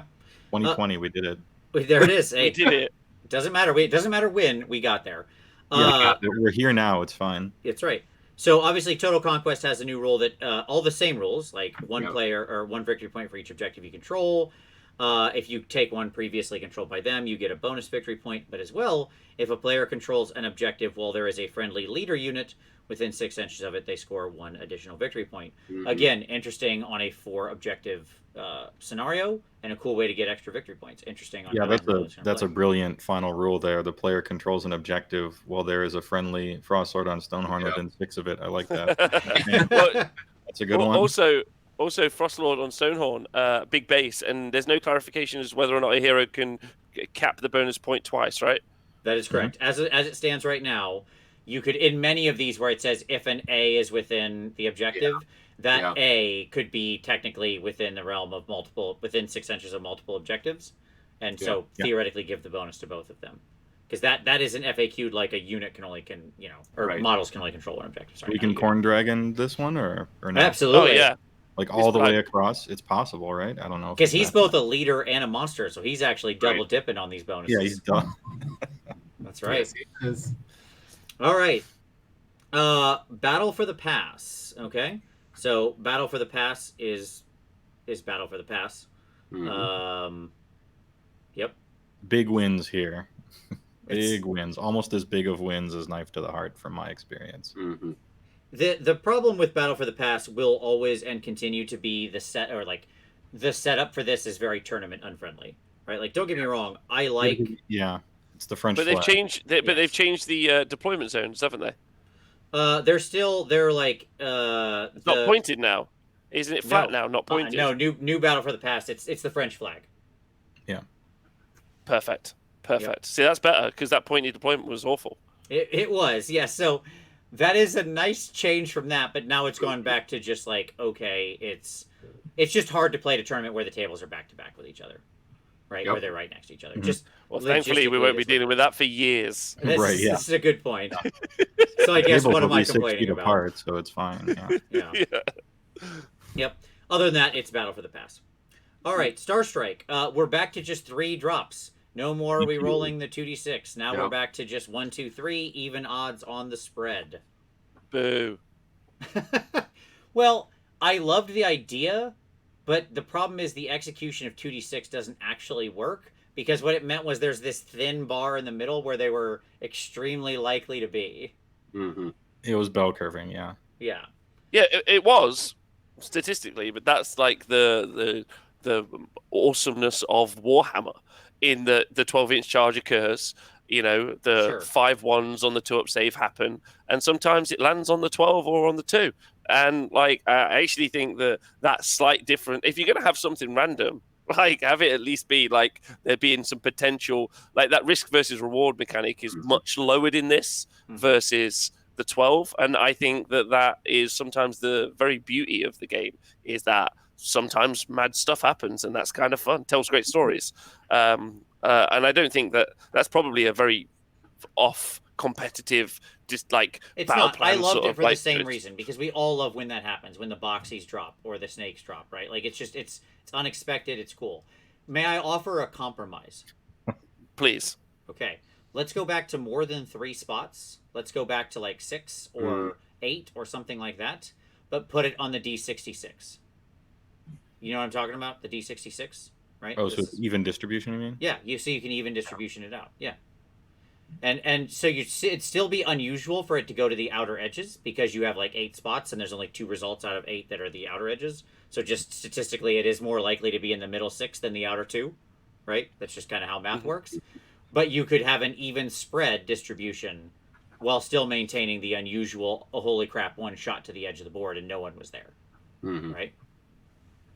Just a thought. Think about it. Okay. GW loves using the D66, and I love the D66. It makes me think of playing Mordheim for a moment. And I always like that. Scorched Earth. Can we talk about maybe the biggest, like in my opinion, the biggest or second biggest battle plan change? Scorched Earth. Yeah. Okay. This one is crazy as far as a change goes. Like, this completely alters the way Scorched Earth is played. Because everybody knows, like, so the trick with Scorched Earth is it's an 8 objective game, which is already nuts, right? And what you're always been trying to do is get to their side of the board, and on round 2 snake something and burn it, right? That's what you're doing. You're trying to burn their stuff. Okay, cool. We all know how Scorched Earth rolls.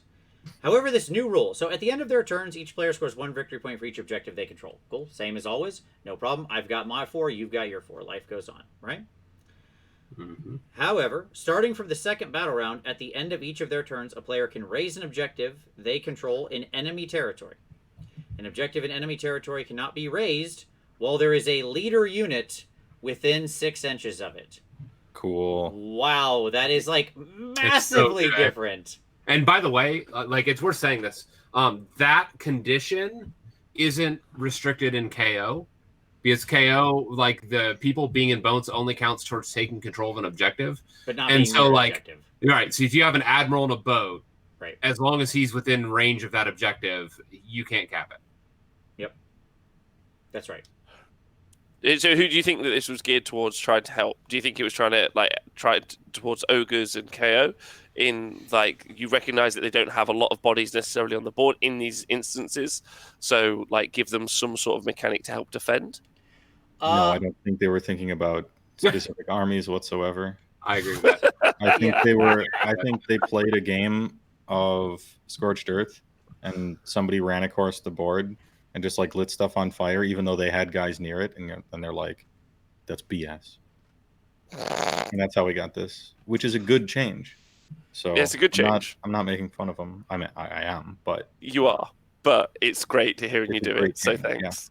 Yeah. It is a good change, and what's interesting is it's also incentive for like if this shows up in a lot of tournament packs, it's incentive for like the 5 wound, for having more little heroes who can stand around and guard these points. Yeah. Okay. And that's actually an interesting counterplay to a meta that seems quite hostile to those little heroes, right? And who might have just evaporated Very from the hostile. meta. So it's also actually a pretty good answer to this new rule, actually. Yeah, sure. The meta seems to be answering this rule pretty straight. The meta pre-answered this rule. Yeah, prescient. But I do love the fact that I can have a unit up there and then have these little, and then have a leader as sort of backup and make sure that even if somebody gets over my unit, they still can't burn it, right? That I can hold it that extra turn, and then bring something else in to score. This is just doubling and tripling down on that MSU thing. Not necessarily MSU, but just not like 2 massive blocks of things and 1 monster, and that's your army. Like there's a lot of objectives in these battle plans. And then of course, standard, if you burn one of theirs, you get D3, of course. And the objective is removed. However, if a player controls an objective in enemy territory while there is a friendly leader unit within 6 inches of it, they score 1 additional victory point when it's raised. So if your own leaders are going across the board and also burning it, you're getting a D3 plus 1. I mean, this is just a wise choice. If a Frost Lord is near it, that's just a great change. Yeah. I love the changes to Scorched Earth. I'm actually super stoked about it. I think this is really, really good. Like, honest answer. It's also like based on the spread of missions or battle plans. Sorry, it's actually like it feels like it's a bonus to like monster heroes oftentimes because obviously like scoring extra points and doing extra things. Obviously, the loss of realm artifacts generally tends to affect those monster heroes, but then the largest monster heroes or the supercasters specifically, like Nagash. I know Archeon's not a supercaster, but still those kind of large centerpiece models. Not Alariel, not you ever. They. You, not you. I would point out 0 points. Cool. Yeah, I would point 0 out that points for Alariel. People on the pie plate in defense of Alariel, but also the Mega Boss on Maul Crusher and Archeon. People on the pie plate. Yeah. Your base is more than 6 inches wide. Yeah. So there is a sweet spot where you can stand, and those heroes can actually protect 2 objectives and or gain bonus point to 2 objectives if their other units are going forward and burning them. Anyways, go ahead, Rob.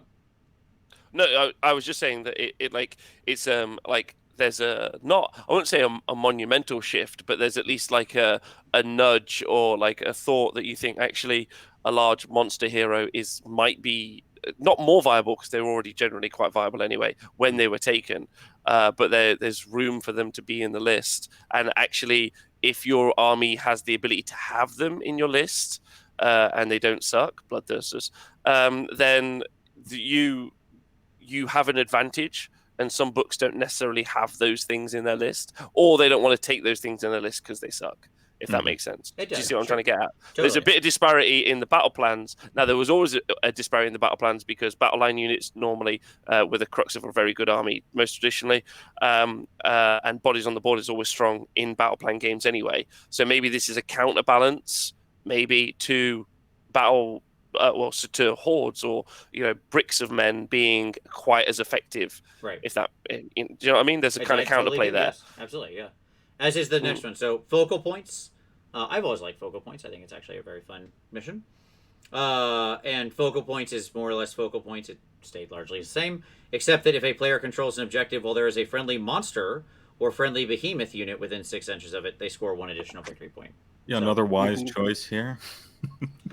I wish they had put one in specifically, or I wish they had done maybe, I don't know. I'm on the fence on this. Might be too strong, but I kind of wish there had been a bonus 1 point for a non-hero monster somewhere. To actually that would be one reason to play any of those in the whole game. Correct. I mean, that's the problem. Yes, like non-hero monsters have very little point right now, or non-hero monster, non-hero behemoth, right? Like that would actually give them a scenario where they would have like, I'm not asking them to be the only one that can control the objective. That's not what I'm saying. I'm saying a scenario where they give a bonus point or something if they're there. Because right now they just don't have enough incentive. And again, monster hero is still the superior choice. Right? To just monster. But hey, the Cygor can get you a bonus point. So how about that? There you go. Nice, dude. Now you can lose 2 to 18. Good job. But you're not getting zeroed. Nope. You're not getting donut. All right. Better part of valor. Also 6 objective scenario. Obviously focal points is 5. So just pressing home the the large number of objectives. Better part of valor's scoring remained the same, but it now has the normal rules for controlling an objective are not used in this battle. Instead, a player controls an objective if a friendly battle line unit finishes a move within 3 inches of the objective, unless that move was a retreat. The player loses control of that objective if the battle line unit is not within 3 inches or is destroyed, and then on from there. All right? So, better part of valor changed to only battle line units for controlling. Big change. This shows up in a lot of tournament packs in my experience. Like people like better part of valor. It's a tough one. It's a good spread up in deployment for tournaments. It's 6 objectives, which stretches a lot of armies. I think this is a huge change. This might be my candidate for biggest change. What do you gentlemen think? I would agree with that. Yeah. I think like it does the opposite of what I just said about monster heroes, right? Sure. Like, and I think this is and has always been the skill, or maybe the interesting element is when we read all of these out, you think there's a nice spread there, but an event is normally 5 or 6. Or sometimes it's 3, and picking out those right ones in that combination, the right recipe of missions, is quite telling, especially if you double it up with realms. If you wanted to double it up with realms, you'd really start to create like a very custom effect on the meta. And so TOs have to, I guess, be careful that they don't choose too many of X or too many of Y, if that makes sense. But then because this is the only one that's battle line, right? Well, there are 2 that reference battle line. This and then the next one is also going to reference. Okay, it. So those you swing votes, right? One event is this, next event is the other, and you're playing one or the other every time. And I don't mind that. Like it just it hones in, and that you'll be playing one or the other, or sometimes maybe you'll play both. Like it depends on the TO, and I think that's kind of I would want to know ahead of time, because this probably changes my list writing more than anything ever has before.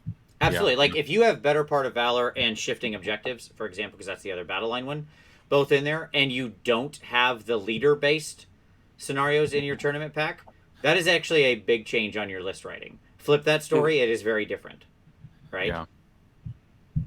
How many I think are in this book? 18 or 12? 12, and then the 6 other cores still stay the same. 12? Okay. And so out of 12, there's 2 that talk about battle line for special conditions. And so you'd think that battle line isn't like terribly important because it's, a sixth of the battle lines. But every tournament is going to have one of them. So actually it is important. Right. Just something to think about, like how many times it appears in the GHB versus how many times it's appearing in tournaments. Rob kind of touched on that with his comment, and I think it bears repeating. Any other thoughts on that one? It's good. It's fun. Yep. Yeah. Shifting objectives. Going through it quick. Small deployment zone, 3 objectives. The one that matters shifts. Cool. The important part is if a player controls an objective while there is a friendly battle line unit within 6 inches of it, they score 1 additional victory point. This is not the 2 take. This is the bonus. Once again, Rob's point is well considered here, because battle line units will often be able to spread between multiple points, and then you often have 2. They're usually next to each other. Like sometimes you get the outer points, but oftentimes you'll get, like the center one and the right one, and the other player has the left one or something like that. And if you spread a battle line unit between the 2 or something like that, boom, 2 victory points as it stands right now. 2 bonus VP. That's a big deal in shifting objectives, wherein the score does not often it doesn't get run up super high. So, yeah. Like I would want to more than ever before. These missions make me think I want to know missions ahead of time. Yeah. Like if I just turn up at an event and they just pick 3 leader ones, and I've got, even if I have a heavy battle line army, because it's just how I build my army, I feel negatively stymied for no particular reason. I'm just like, okay, or I could play ogres, and then everything's fun. Everything's fun all the time. That's play a great ogres. point. Come to the site of destruction, Rob. It's fun over here. We have snacks. I've never had this feeling before. I'm not used to it. It makes me feel uncomfortable. I'm an ogre player who's reading the new battle plans for the GHB, and after everyone, I'm like, oh, that's okay for me. Yep, that's good. I don't know how to deal with this. I'm not equipped. It's a strange world to live in. Places of arcane power is basically places of arcane power. Deployment zone is interesting a little bit. Ooh, I like this one. Yeah. Except, the deployment changed and they fixed it. Yeah, they fixed it finally. Yeah. Well, it's leader based. No. Yeah, it is leader based, but it's always been leader based, yes. Places of arcane power was always leader based, yes. Destroyed or not within 3. So finally they got it right. They got rid of the setup, yes. Yeah. Yeah, it was originally some silly thing about wizards and whatever, but now it's just leaders. Yeah. Yes.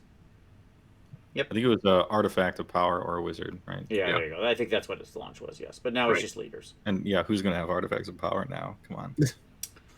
You're going to have one. You'll have them, they just won't be any good. Okay. Blade's Edge, the new one. Did you gentlemen get a chance to look up this one? This is cool. All right, so people talk about this one since it's brand new. Tom, you can go ahead. Yeah, so Blade's Edge is basically a 6 objective scenario where the objectives themselves are 12 inches apart from one another, like right on the center line, meaning that you can be in combat with somebody capping the other objective because it like extends out 6 from each of the centers. So like models can be basically the capping zone touches. So this is really good for like KO pistols. The only scenario. We can only think through the lens of our own army, apparently. Yes. Indeed. You also get to mess with the objectives. Yeah. You get to remove your opponents, and they get to remove yours. Well, I suppose it depends on, but you get to remove them, and so you remove their best one, and you got to assume that they're going to remove your best one, depending on what their clever plan is, and that's just interactive and interesting. Yep. And so I like it even without thinking about it at all. Well, it's really interesting how you get to remove them. So let's read this because this is really relevant. So obviously you set up the 6 objectives, 3 on each side, right? And the removal is at the start of each battle round after the first. So in other words, 2, 3, 4, 5. Yep. The player taking the second turn in that battle round can pick one objective on the battlefield and remove it from play. Priority choice, finally. Yes. This is a huge impact real to decision. Priority choice. Yes. Yeah. Yes. This is what I want the prio roll to always be, like a weight of one thing versus another. So more of this stuff, and I'm happy. Yeah, and it's all just standard 1 victory point per objective. So, like, you can... Going second means you get to rip an objective away, right? You can remove one of your opponents that they've dedicated 2 over on the right side, and you're nowhere near, and they safely control. You're like, well, that's gone. Bye bye. Yeah. But we're all already playing to give the turn away, right? That's how we're playing. I mean, we're already hopefully. doing that. If I was going to take a turn, I would try to take points away from them anyway, right? So right. I could just not take the turn and automatically take points away from them. Seems good. Yep. Yeah. Works for me. It rewards already thinking further ahead, which is great. Mm-hmm. Really cool. Yeah, and it's fun. This one. Yep. I like this one quite a lot, actually. I don't know how to... I haven't got to play it yet because but I'm super excited about this one. It's going to be fun to reach across the table to their best one and be like, I'll just take that right there real quick. Can you hand me that real quick? Yeah, you don't need that one. That's no more points for you. Okay. It's also interesting, obviously, because you're taking it away before they get to score it on their turn. Right. When you're going second, like, That's timing-wise, that's actually what's happening, which is cool. Yeah. Okay, now that I've taken away the entire thing you were excited about doing in your turn, which was scoring some points, you can go ahead and take a turn. Go ahead. Yeah, that's a nice anvil over there. It'd be a shame if something happened to the objective. All right. Okay. Next up, total commitment. It's total commitment. It should be gotten rid of. It's still bad. Great. Moving on. Don't put Agree. it. Don't put it in tournament packs. Thank you. Next, forcing the hand. The other new one. I'm not sure I love the objective setup on this one. It's a little janky and weird. This is the one exception to my praise at the beginning, to be sure. You got to get out the triangle and stuff on this one to get everything in there, right? Yeah, we're just playing really big Tetris at this point. Yeah, it's like the Tetris block setup, and then the objectives like live on this weird 2 lines. Again, it's a 6 objective scenario, right? Again, so a lot of 6 objective scenarios between cutting duality, which was this odd man out 2 objective scenario, and relocation, or a 1 objective scenario, and adding in 2 6 objective scenarios. Like the average shoots up just right there. Yeah, I mean, it's fine. The way this one works is, I'll just read the text because it's kind of weird. So there's 3 objectives per side, effectively. The map shows which objectives belong to which player. At the start of each player's turn, the opposing player picks one of their own objectives to be the primary objective for that turn. For example, if it's player A's turn, player B picks one of the player B objectives labeled on the map to be the primary objective that turn.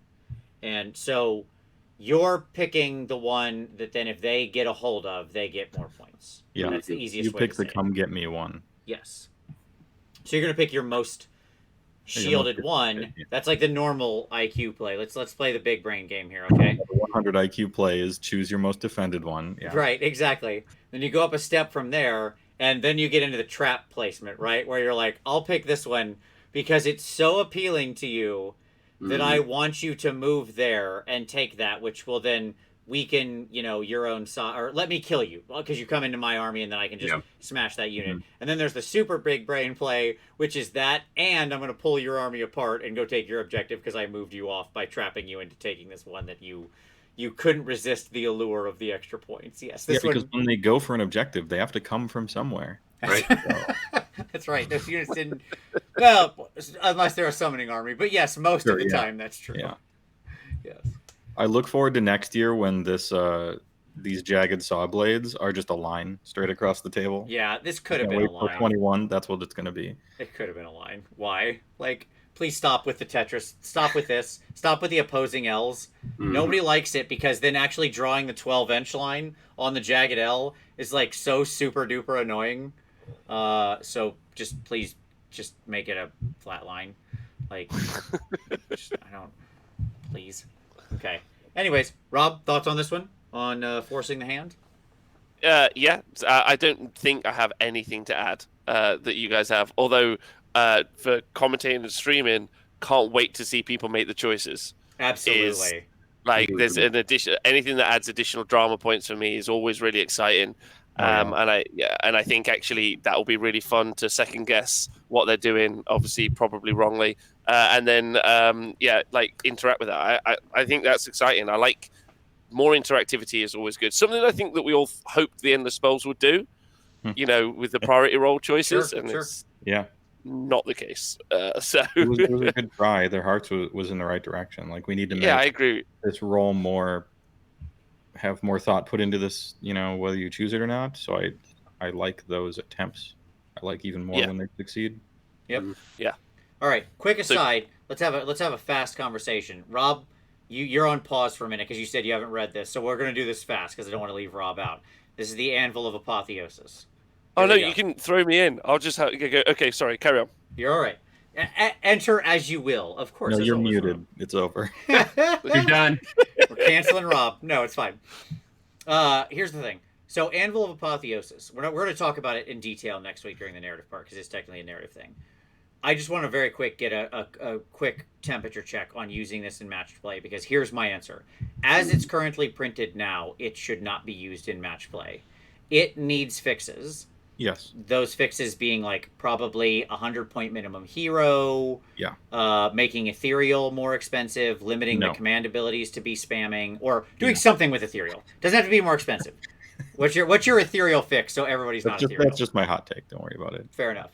My Ethereal fix is deal with it. It's not a problem. These are whiners. Sure. It is just one hero, one Ethereal hero. This is more just like it's kind of boring design when you have auto maybe takes. then people have to choose Mortal Wounds or something. What a new concept. Weird. I would just like it to either be A, more expensive, or B, you can't combine it with something else, but it's still as cheap as it is, or C, it like caps at 4+, or whatever. Like there's a couple interesting ways you could go about doing it. So it's not the problem is right now your first points you spend are like, I'm this species and I'm Ethereal. Okay, let's see what else I can do. Right. Ooh, depends, I suppose, but yeah. Like, logically, I guess is usually it's I'm this species and I got this command ability. Right. I'm done. It's over. Yeah, the ultra cheap hero needs to be hedged out, hence the 100-point minimum. Yeah, that's it. Even that's a little like arguable, but I think 100 is fair enough. If it's going to be arbitrary anyway, right? Like 100 seems fair for that. Sure, it would also need a standard base size chart, by the way. So. Yeah, they would. Yeah. Right on. Tom, thoughts? Anything else we're missing here? I don't know. I'm hesitant to pass judgment on it yet. Let me say it that way. I mean, that's fair. Yeah. There's also a question of like, will they ever put in the ability to gain other sub keywords? Like you can gain your large keywords, but you can't gain like Mega Boss. You can't gain Mariner or Skyfarer. Like so, and not all armies care about that. Right. Right. Like many armies don't have those sub keywords that necessarily matter. Right. So some armies can capitalize on this stuff a lot more. Yeah, but Mark of Chaos should probably be worth points. You know what I mean? So in some armies, it's good enough to be worth maybe even 30 or 40 points. In some armies, they don't care. So it's they would have to do a lot of work on it. And public service announcement, you can't get a 2-up save. 3-up is the cap. Yes. And shield doesn't break that rule. Yep. Rob, what would you like to say on the Anvil? Do you want to see everybody start bringing a bunch of crazy, wacky heroes into match play and making a nightmare for you for discussing balance? Well, so when I was 21, I had a friend called Mike. And Mike I'm was excited about where this is going. Okay, hit me. Talk in, everybody. Story time. Go. I'm waking up. So Mike was a tearaway, let me tell you. Like, me and Mike got into all sorts of trouble, and some of that, and most of it, I don't think I can maybe even legally talk about. But he was one of the most fun guys that I've ever had in my life. But at a certain point in my life, I had to stop being up with him till 4 a.m. And I just had to stop answering calls for him because he was just not helpful to my life in any way, shape, or form. Mm-hmm. And I sometimes think about Mike now, and I think it would be cool to hang out with him. And that's how I feel about the Anvil of Apotheosis. I'm just like, I get it. It's like a great time. Yeah, it's really cool, but it's gonna ruin my evening, or maybe my next day. And I don't think that's necessarily true. I think the thing about it is, why does it have to be in match play? It's awesome. I think it's really clever that Games Workshop did it. I think it's rad. Like, I'm into it. Just don't, like, the conversation about having to have it in match play seems a bit like I'm just going to shoehorn this in because we can. It's like, match play is already pretty fun. Like, have something else that's not match play, that's like a great laugh between you and your mates, and you're just part of it. And it's, do you know what I mean? If everyone was like, we want this in match play, I'd be like, fucking crack on. Like, that's, oh, sorry for swearing. I'd be like, I'd just be like, it's PG-13, you're allowed one. Yeah, it's okay. I'm really sorry. I'd just be like, crack on, have a good time. I feel really bad for swearing now. I've lost my train of thought. You're okay. You're fine, man. Your point being that, like, not everything needs to be for every part of the game, right? Which is a perfectly legit point. I would also say there's a difference between, like, you could say, here's the way to use it in match play with you and your friends, but it doesn't necessarily need to be in tourneys. Like, you can also split that. Mm-hmm. That can be split apart. You can say, like, there's competitive play and there's match play that you and your friends play where you both use points to just have a game, right? Mm-hmm. And that's fine. That's it. Like, it's awesome. Like, I think it's wicked. Like, I'm like super hype about it, and I think a lot of people will think that I'd be like really against it. I just think it's quite obvious that it shouldn't be a part of match play, and maybe I'm talking from a position of like, well, it's not obvious at all. How dare you decide for everyone? That's not what I'm doing. I'm just like, it's a really cool, fun, like the Skies of Battle thing, whatever that is. That sounds really rad too. I'm really into, not obviously ever whatever that 1,000-point game is. We're never talking about that. Not that. Forget what that's called. Fine. It's called fight, or two synonyms. Yeah. Like two synonyms for fighting. Oh, meeting engagement. So that's my point about it. Like, everyone's been going mad about it, and I think it's been so creative, and everyone's been having loads of fun. And I'm like, that should be more of that in the hobby. Just, I don't necessarily feel like it has to be a part of match play. That's all. It's the ultimate sales pitch for narrative. Yes. And if narrative was a person or a company with PR, they should be working really hard to, like, this is everyone's gateway drug into, hey, look at all this cool stuff we get to do in narrative. You should consider narrative as one of the 3 main pillars of the game, like GW has always been saying, right? Yes, and yes. Too many people consider matched play to be synonymous with simply Age of Sigmar, right? Because that's what mostly they play, and probably what most people play. And so, like, while Anvil of Apotheosis is cool, but I want to play it in the actual game. You know what I mean? Sure, it is, and that could be kind of some the feeling. Game type chauvinism there, or something like that, or they just want to play their wicked toys and stuff. It might be a little too crazy for matched play, but a lot of crazy stuff happens in AOS. So I don't know. Yeah, true. If it stayed in narrative and then narrative like took off because of it, I'd be pleased. Like, Holy Wars is so sweet, and it was sweet enough that now I'm a narrative player. So yeah, there you go. Yeah, I mean, ultimately, I do think there's a distinction here, like I said, between matched and competitive play, right? Like, if you and your friends play points, yeah, for sure, then that's fine. Use those guides, and there just needs to be. I think there does need to be changes, because there's like 3 or 4 probably broken things on it that are just like unhealthy and will be kind of unfun, even with you and your friends. So just like whether they make it official or you just have that conversation amongst yourselves, cool beans, right? Like, done and dusted. You don't need to wait on them to update it. Just don't be a bad actor, I guess would be my statement there. Yeah. Right? Yeah, sorry, let me just sip my very not warm tea. And narrative players would never do that, would they? I laugh because the most unbalanced games I've ever seen or been a part of were open play, first of all. The most brutally unfair and gamesmanship games I've ever seen were open play. And the second most brutally unbalanced games were narrative. But that's by design. That's the point. Right. Actually. Yes. That's not even a counterpoint. That is the point. Like, that's the whole thing. Match play is supposed to be as fair as they feel like making the game, and everything else is as wacky as they care to. Sure. So, good conversation. Like I said, we're going to dive into the Anvil of Apotheosis next week, because I do really love it. I think it is an awesome idea. I think it's incredible. I think it's one of the best things they've made in a long time. I love it top to bottom. There are definite like challenges with it, both where some stuff is too good and some stuff is too bad. As you pointed out already, Heywo, like, being mounted on not a monster is actually dramatically overcosted and horrible. But like, you're either foot or monster for the most part. But like, that being said, I'm super stoked for it, and we're gonna dig deep into it next week. So cool. I just wanted to have a discussion about it through the match play lens here for a second, our competitive. Oh, new here. rule: you have to name the character. It's a new rule, official rule. Yeah. That should just be a rule, even in match play.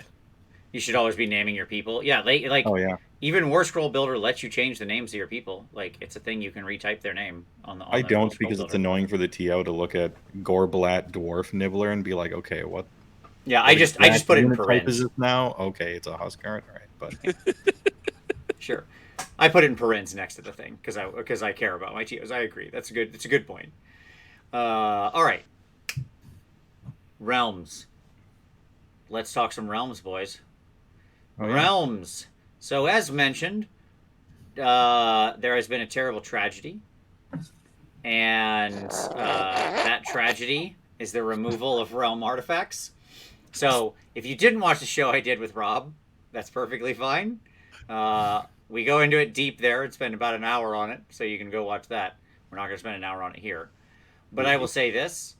the false choice that everybody talks in terms of is the only two options were having all 84 realm artifacts in a book that nobody can access, or having 6 Garbo artifacts no one cares about in the new realm rules. Like, those were the only two worlds we could live in, folks. It's a light switch. Those were it.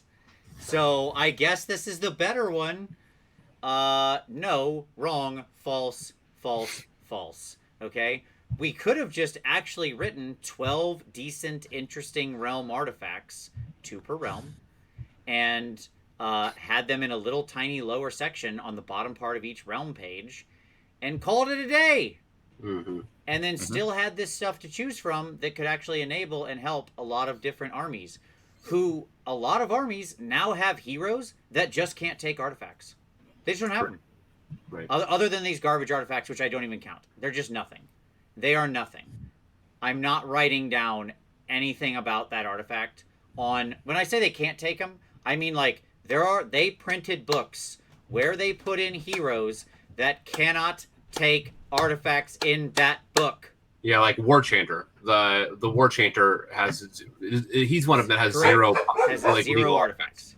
Yeah. Yep. Absolutely. He's got 2 sticks. Firebelly. He's got the strongest artifacts ever. Boom, boom. You're strong now.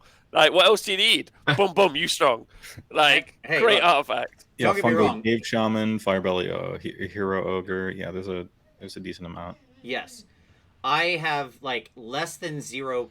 so, one, heroes that just can't take anything, but, like, by the way, giving my War Chanter or other heroes who can't take this stuff the ability to reroll 1s to wound, you can just go right to the door and walk outside and walk to your nearest ocean and walk in. Okay, if you think that's anything I'm even going to bother to write down. I will submit lists where it says 2 artifacts, and I'll have them at 1 of 2. Because I would rather take nothing and stand on principle than even write down that nothing burger of an artifact. Okay? That's how strongly I feel about this. I can't imagine. So, anyway.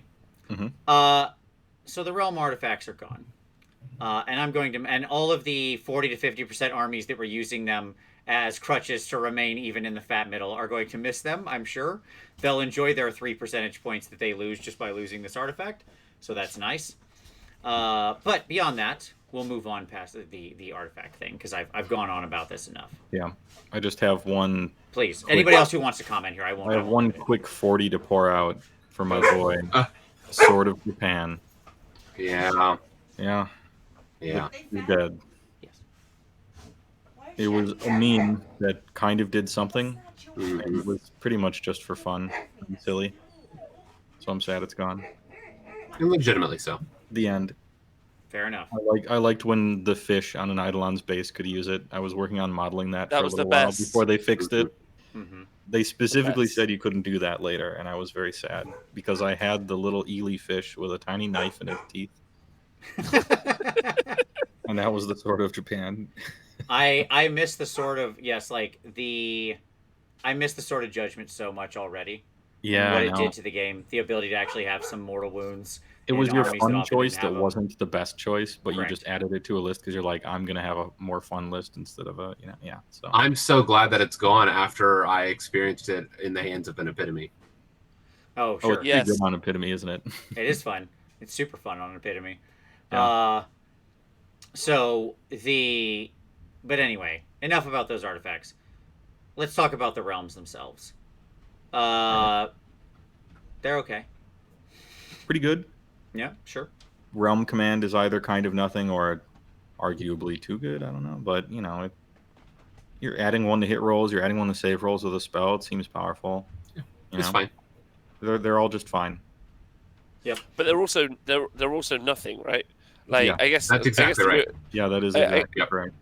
So it begs the question, and I know I've said this already, maybe not here, but it just begs the question, like, what's the point? Right. Like, I get it. You want to picture that you're in the realm, which is awesome. Like, so have a board that's made of fire, which is cool.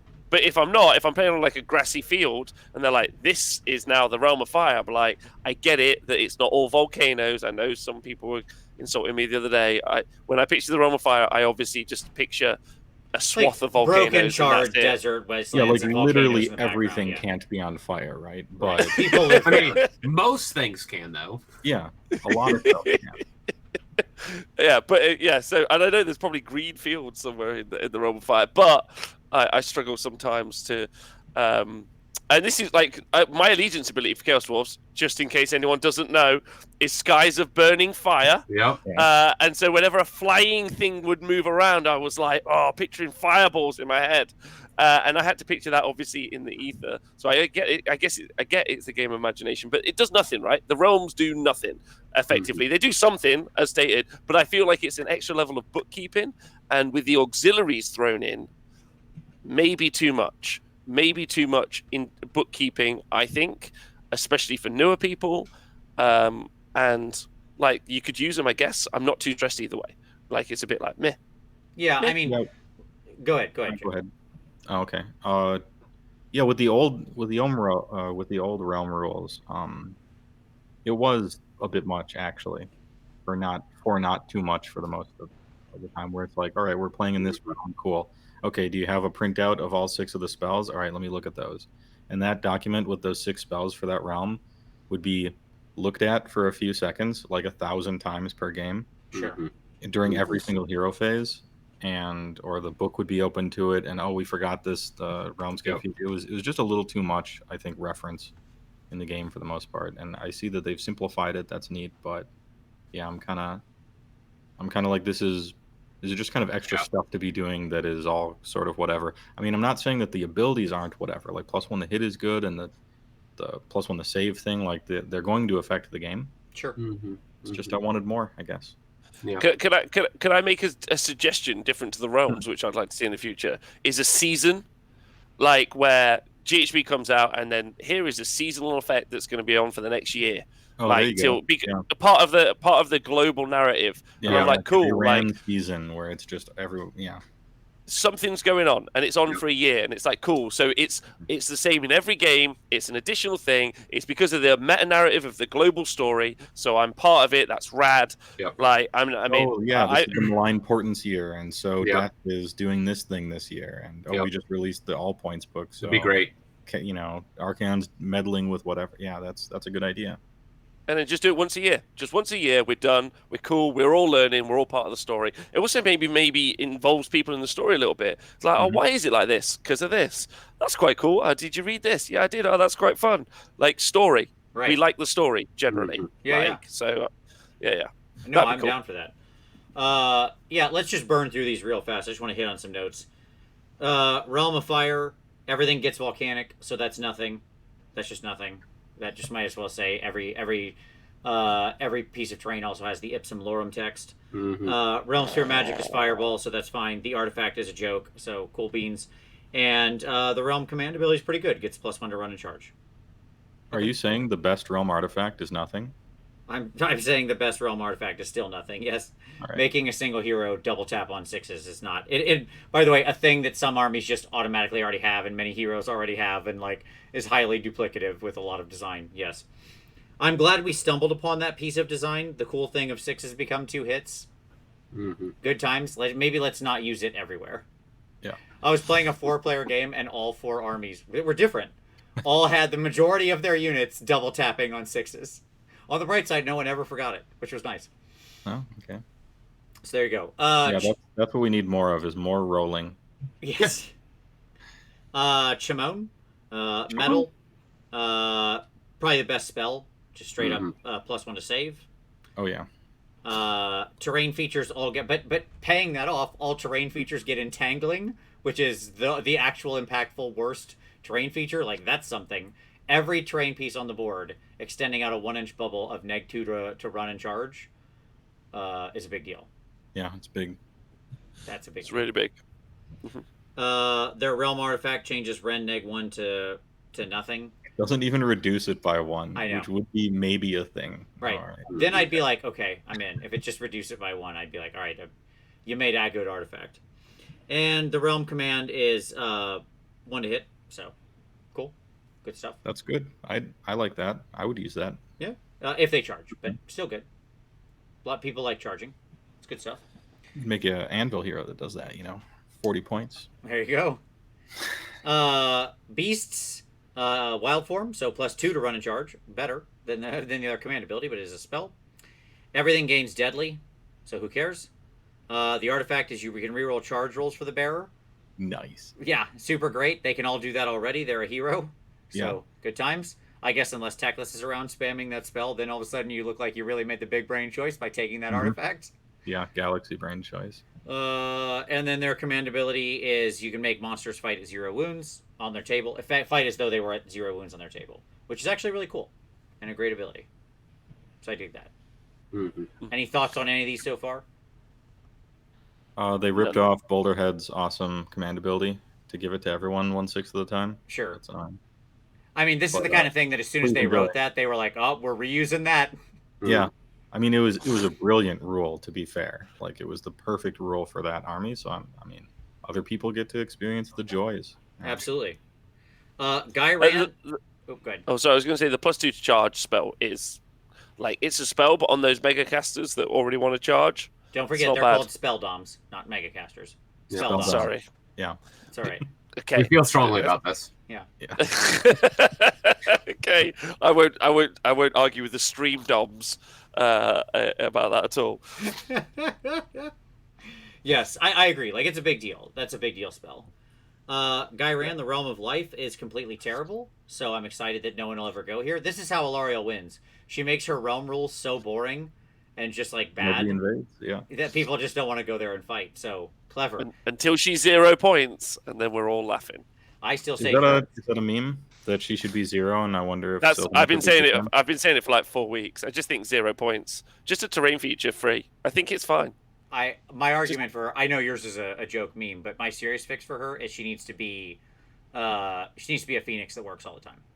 So Oh no, when I'm she dies, I'm she comes deadly back serious. full Just wounds. make it 0 points. Yeah.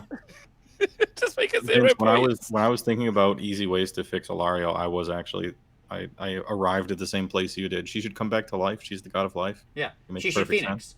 Like when Yeah. she dies the first time, she comes back at full wounds. Set her up anywhere on the board. Yeah, but just the first time. So Just the you're, first time. you're good. Yeah. Like And that- Rob, I am going to put on a mask and walk around with surgical gloves on, and I'm going to play a real game of Warhammer where my buddy Sam in Minneapolis has Sylvaneth. I'm going to let him play Ilariel for 0 points, Perfect. and I'll do a tournament report on it, and we'll see if this is proper balancing or not. Thank you so much. Thank you. Someone's willing to. Yeah, that's all I want. I just want to be heard. I No don't surprise. have to be right. I just need to be heard. Thank you so much. Well, this is Appreciate that. playtesting, so I'm going to actually try it out. There you go. And say I do, and then just like. Heish, the Realm of Light, gives you a second Mystic Shield spell. Okay, cool. That's fine, I guess. Every terrain piece has Mystical, which No longer stacked with anything. Great right. job. So like, all right, that's cool, I guess. Like, everybody likes 6 upwards. A terrible artifact lets you reroll hit rolls of 1. A thing you probably already do on most armies, anyways, for 100 different reasons. And your realm command is actually terrible, so it doesn't matter. It's just the most corner case situational thing, and you'll never remember it when you need it. So, moving on.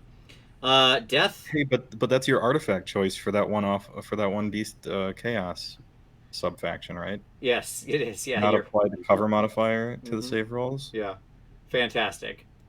That's power. Worth a command point, 0% of the time. Yeah. Death, kind of interesting. They have a spell that can give +1 to casting rolls made for endless spells. Kind of cool. Their terrain feature, which is ironic because they give everything on the board nullification. Yeah. So It's Womp, harder to womp, womp. resolve that. Yeah. yeah, it's a little give, a little take. Okay, Yeah. right. You can spam more endless spells, but they also go away real easy, so that's Yeah. fine. I think that's what you call a non-bow. It is a non-bow, yes, a classic non-bow. That's my favorite terrain feature, nullification. Yeah. I actually think it's got the most interactivity. Like you could really do some big plays. Like you can either smooth brain it and just accidentally put stuff in the wrong places, or Sure. you could just really ridge brain it and just go all fun. It's really cool. I like it whenever nullification on the board. I'm like, all right, how can I use that? Never been able to use it well. Just would like to point that out, but Sure. it's fun. Well, maybe the thing that should have went down 20 points is an endless spell, the comet, and not the rat trap, the thing that we should uninvent from the game. Yes. Like, again, in a world of 80-point rat traps, the fact there's a 100-point comet is just, like, the most comical thing I've ever heard. But, like, comet being your classic example of a fun thing to drop and blow up and dispel your own spell. Yeah. The artifact is you can reroll save rolls of 1. Fantastic. I love Mystic Shield as my artifact choice. And your command ability is 6-up ward. So Which no longer stacks with anything else. So. correct. Nice. So, Nope. Nice. so good stuff. Then finally Shadow. Okay. You've got a spell that that does some mortal wounds, maybe, depending on armor saves, so that's kind of cool. Every terrain feature gets overgrown, so I guess sometimes super impactful and sometimes not at all impactful, depending on how many people have shooting armies and how many people have flying models, is really what that breaks down to. So there you go. The artifact is reroll wound rolls of 1, so you can take that and take said long walk off short pier. Trickster's Foil is like a meta name for this artifact because it's what they think they've done. Like, all you tricksters with your ethereal and thermal radar cloaks, I'll foil you. Here's your +1. Here's your reroll wound rolls of 1 for your wizard who doesn't have an artifact yet, and it's your only choice. Nice. Yep, exactly. Super great. I hate that there are no utility, mobility, no interesting choices. Just the basic functions of combat. Rerolling ones in the most boring way. That is my biggest insult. They are boring. They're boring. Yeah, boring rules are so much worse than unbalanced rules. I'm sorry you got me going again, but I can't take it. It is a splinter in my soul. and the reason it hurts so bad is because, again, you feel the negative psychological impact of loss more than you enjoy the negativity. But yes, the negative but you've got less boring artifacts than you did in Malign Sorcery, which is really more choice. Thank you. Yeah. According to the copy. Exactly.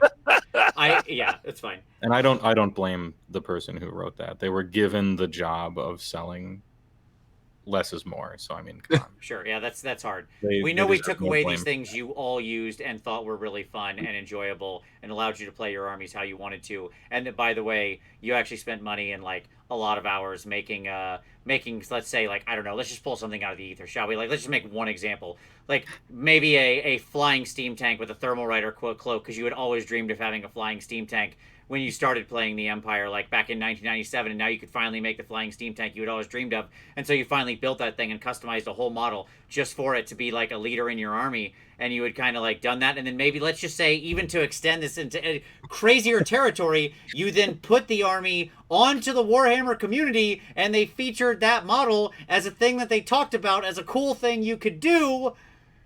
And then it got taken away. Like, if that crazy situation were to happen... When did they put that on there, Vince? Like a month before this came out. So they knew. Yes, they absolutely knew. They knew. Wow, I cannot believe they Rosencrantz and Guildenstern you. Like, that is outrageous. Yeah. I'm sorry, Vince. I know it's painful. Yeah. So, at any rate, no big deal. Yeah. No big deal. No big deal. We'll move on. Also, the steadfast in his unflappability for this entire GHB, I've noticed. And the Realm Command for the Realm of Shadow is actually kind of neat because it's like a short range teleport, pull a hero, pull a unit back to a hero. So yeah, cool. It's the Night Haunt. What's her name? What is it? Dreadblade Harrow or something? Lantern Man. Yeah. Oh, is that what it is? Doesn't the Dreadblade Harrow do this? Pull the people away and set him up around himself? That might be what I'm thinking of. Okay. I was just trying to think of all the heroes who already had every single one of these command traits and which one they just copy and pasted it from for all of them. Mm-hmm. Yeah, Tom, this is your army. You should know Night Haunt stuff, isn't it? Isn't it the Dreadblade Harrow that does the pull? That what? Well, it does the pull a unit. Any general can pull. The question is where, is the Dreadblade your general? Then you're probably going to pull to it. and it's Gotcha. the best thing to use that type of ability because of its like speed and whatever. Yes, because it can pick up and reset up every turn. Gotcha. Right. Okay. Cool. Yeah. There you go. Yes. As somebody pointed out in the comments, they have showcased 2 lists with flying steam tanks on the community site. 2 people. Yeah. Exactly. Life's funny sometimes. It's full of little ironies. Okay. So yeah. Overall, I mean, those are the realms. It's not that there's. It isn't that there's like nothing in there. There are things in there that will have an effect on the game. Right. Yeah, for sure. Yeah. Yeah, it's just all in all, I'm willing to roll with this for a little while. Mm-hmm. Like as far as the realm rules go, like take the artifacts thing aside, and I actually don't hate any of this. I think oftentimes it's kind of like, yeah, it's not gonna be much, but that's fine. It's they're okay. We could always add a little bit more back on. So, Yeah. right. I have a question that came up actually in the chat I had about this the other day. Yep. A lot of people saying that they generally tend to just ignore these. They get to the table like, "Do you want to do this?" Like, "No, I don't want to do this." Like, "Cool." Like, but at an event, like now that seems okay to me. But when you're at a tournament and it's in the pack, we're playing in the realms. It's a realm of fire. Everything is volcanic. Do you think it is out of order for the players to decide amongst themselves? Actually, they won't partake in what is a stipulated set of rules in. Does that make sense? Like, what are your thoughts? Yeah, that would be problematic. No, I mean, if the TO wrote it down that like this round we like CanCon did it right as day 1 was all, or what was it? They were in Garan all weekend, but some tournaments do it like day 1, and this is actually the way I prefer. Like day 1 is all in one realm and day 2 is all in a different realm. That way people can kind of get into it and get a little more comfortable. Yeah, that's much easier to jump into. Yeah. Yeah, I don't necessarily like the every round is a different realm thing, because that becomes kind of hard to balance. But maybe part of that was because of the complexity of the old rules and the 6 spells and blah, blah, blah. But no, I don't think you should opt out of it at the table. I mean, I guess that's the rules pack. That'd be like saying we're not going to play with the victory conditions or whatever in my mind. Right. I will say in my anecdotal experience, especially before TOs started doing the day 1 fire, day 2 Ulgu or whatever, which was a great idea. Especially before that, I'm inventing a number here, but in my head, it's reasonably close to true. 25% of my total tournament opponents would roll up to the table, and in our opening pleasantries and kind of starting to set the board up, they would be sending super strong verbal and nonverbal signals about, can we please just ignore this crap? For all that. Like they weren't like just saying it. I mean, some did, but they were like, let's just start the game. But you know, they were doing a lot of that, and usually I would be a stickler because them's the rules and that's how I play, and my sportsmanship suffered for it. But you know, that was if I was taking the temperature of the room at a lot of American events, it would be like, ugh, all right. Yeah. Look up these realm rules now. All right. Yeah, that's fair. And then like look at you, and then like wait, because we gotta look them up, right? And I'm like, yeah, it's in the pack, and they're like, all right, well, it's already a 4 out of 5. We'll just see if it drops any lower for sportsmanship. Nowhere to go but down on this one. Yeah, exactly. It's like putting your total tip amount on the table with the server beforehand. Like that. Yes. Yeah. Yes, absolutely. Okay, let's talk auxiliaries. This is all kind of related. Okay. I think I have a very different opinion than you on these, Rob. I don't. So first of all, the idea of these being a decider in a draw is so comically nothing. That like that's obviously not what they're for. Like, okay, we got rid of kill points as a draw breaker. Like, none of that matters. Draws only happen on knife to the heart, so it's irrelevant. Okay, great. Moving on. Skip that. Yeah, and if you're drawing, you're a coward. So skip that. Go for the win or stop playing. What are you doing with it? That's what we're here for. Okay. Yeah. So, but and as a like then secondary scoring mechanism, because that's obviously if you go back and even look at their sample tournament, scoring sheet that they have in the back of the book, it's like you get 1, 3, or 5 points, I think is what the amount is, for completing 1, 2, or 3 of your auxiliary objectives or whatever. It's like what's on their sample. Doesn't matter. TOs will do whatever they want with them, right? And use them as like a secondary scoring metric to separate people. So, what do people think of these as far as their value goes? Like, Rob, why don't you sit up first? Because you had some strong opinions about this on your show on Monday, which I do highly encourage people to go watch. Well, so you were in my head, as you often are late at night, when I was thinking about these. And, the idea that kill points are gone and replaced by this means that you might end up with more attrition-y based armies, which I know you really are against. So I had that in my head when I was talking about them. But I actually feel that these are at least a good start towards where we should be ending up with secondaries. And my reasoning for that the secondaries before were a joke. Yeah. These are way better than hidden agendas. Yeah, they're way better than that. They're way better than that. And I know for NashCon, obviously, last year you did a load of work on inventing ones that made more sense as well. I also have heard the argument that they would have much preferred to have seen auxiliaries that were more Malifaux style. So, like, you got 1, 2, 3 based on how far into or how well you achieved those secondaries, which I also thought was interesting. Mm-hmm. Like, for a Games Workshop thing, I think that they did pretty well, like, on the auxiliaries, is what I'm trying to say. I think that they mix the game up a bit, they make you do some other stuff, and I think that they're interesting. Are they perfect? No. But for a Games Workshop out of the gate, and maybe this is version 2, because they had the secondaries before, not bad is how I'm feeling about them. And I like that, because I first started playing Age of Sigmar under Mocomp, which was always battle plans exactly like we have now, ripped off from Malifaux, and then 5 secondaries. And I always loved them. They were always something I was having to put into effect, something I was always having to think about. And a bit of extra bookkeeping, don't like that. But more tactical acumen, I like that. So that good. I feel really good about them. Really good. Okay. Joe, Tom, whoever. Well, so secondaries to me, these are better than the secondaries in the GHB last time, for sure. Mm-hmm. Sure. Mm-hmm. As a player, I'm behooved to choose the 2 easiest ones that involve things I'm going to do anyway. Mm-hmm. And so I accidentally get auxiliaries once I already win. And for a lot of them, it's the degrees of victory is lost on me. It's like if I crush my opponent and it was the easiest game ever, I get the most points from it. So it's sort of like the opposite of strength of schedule in a way, I guess, but maybe not.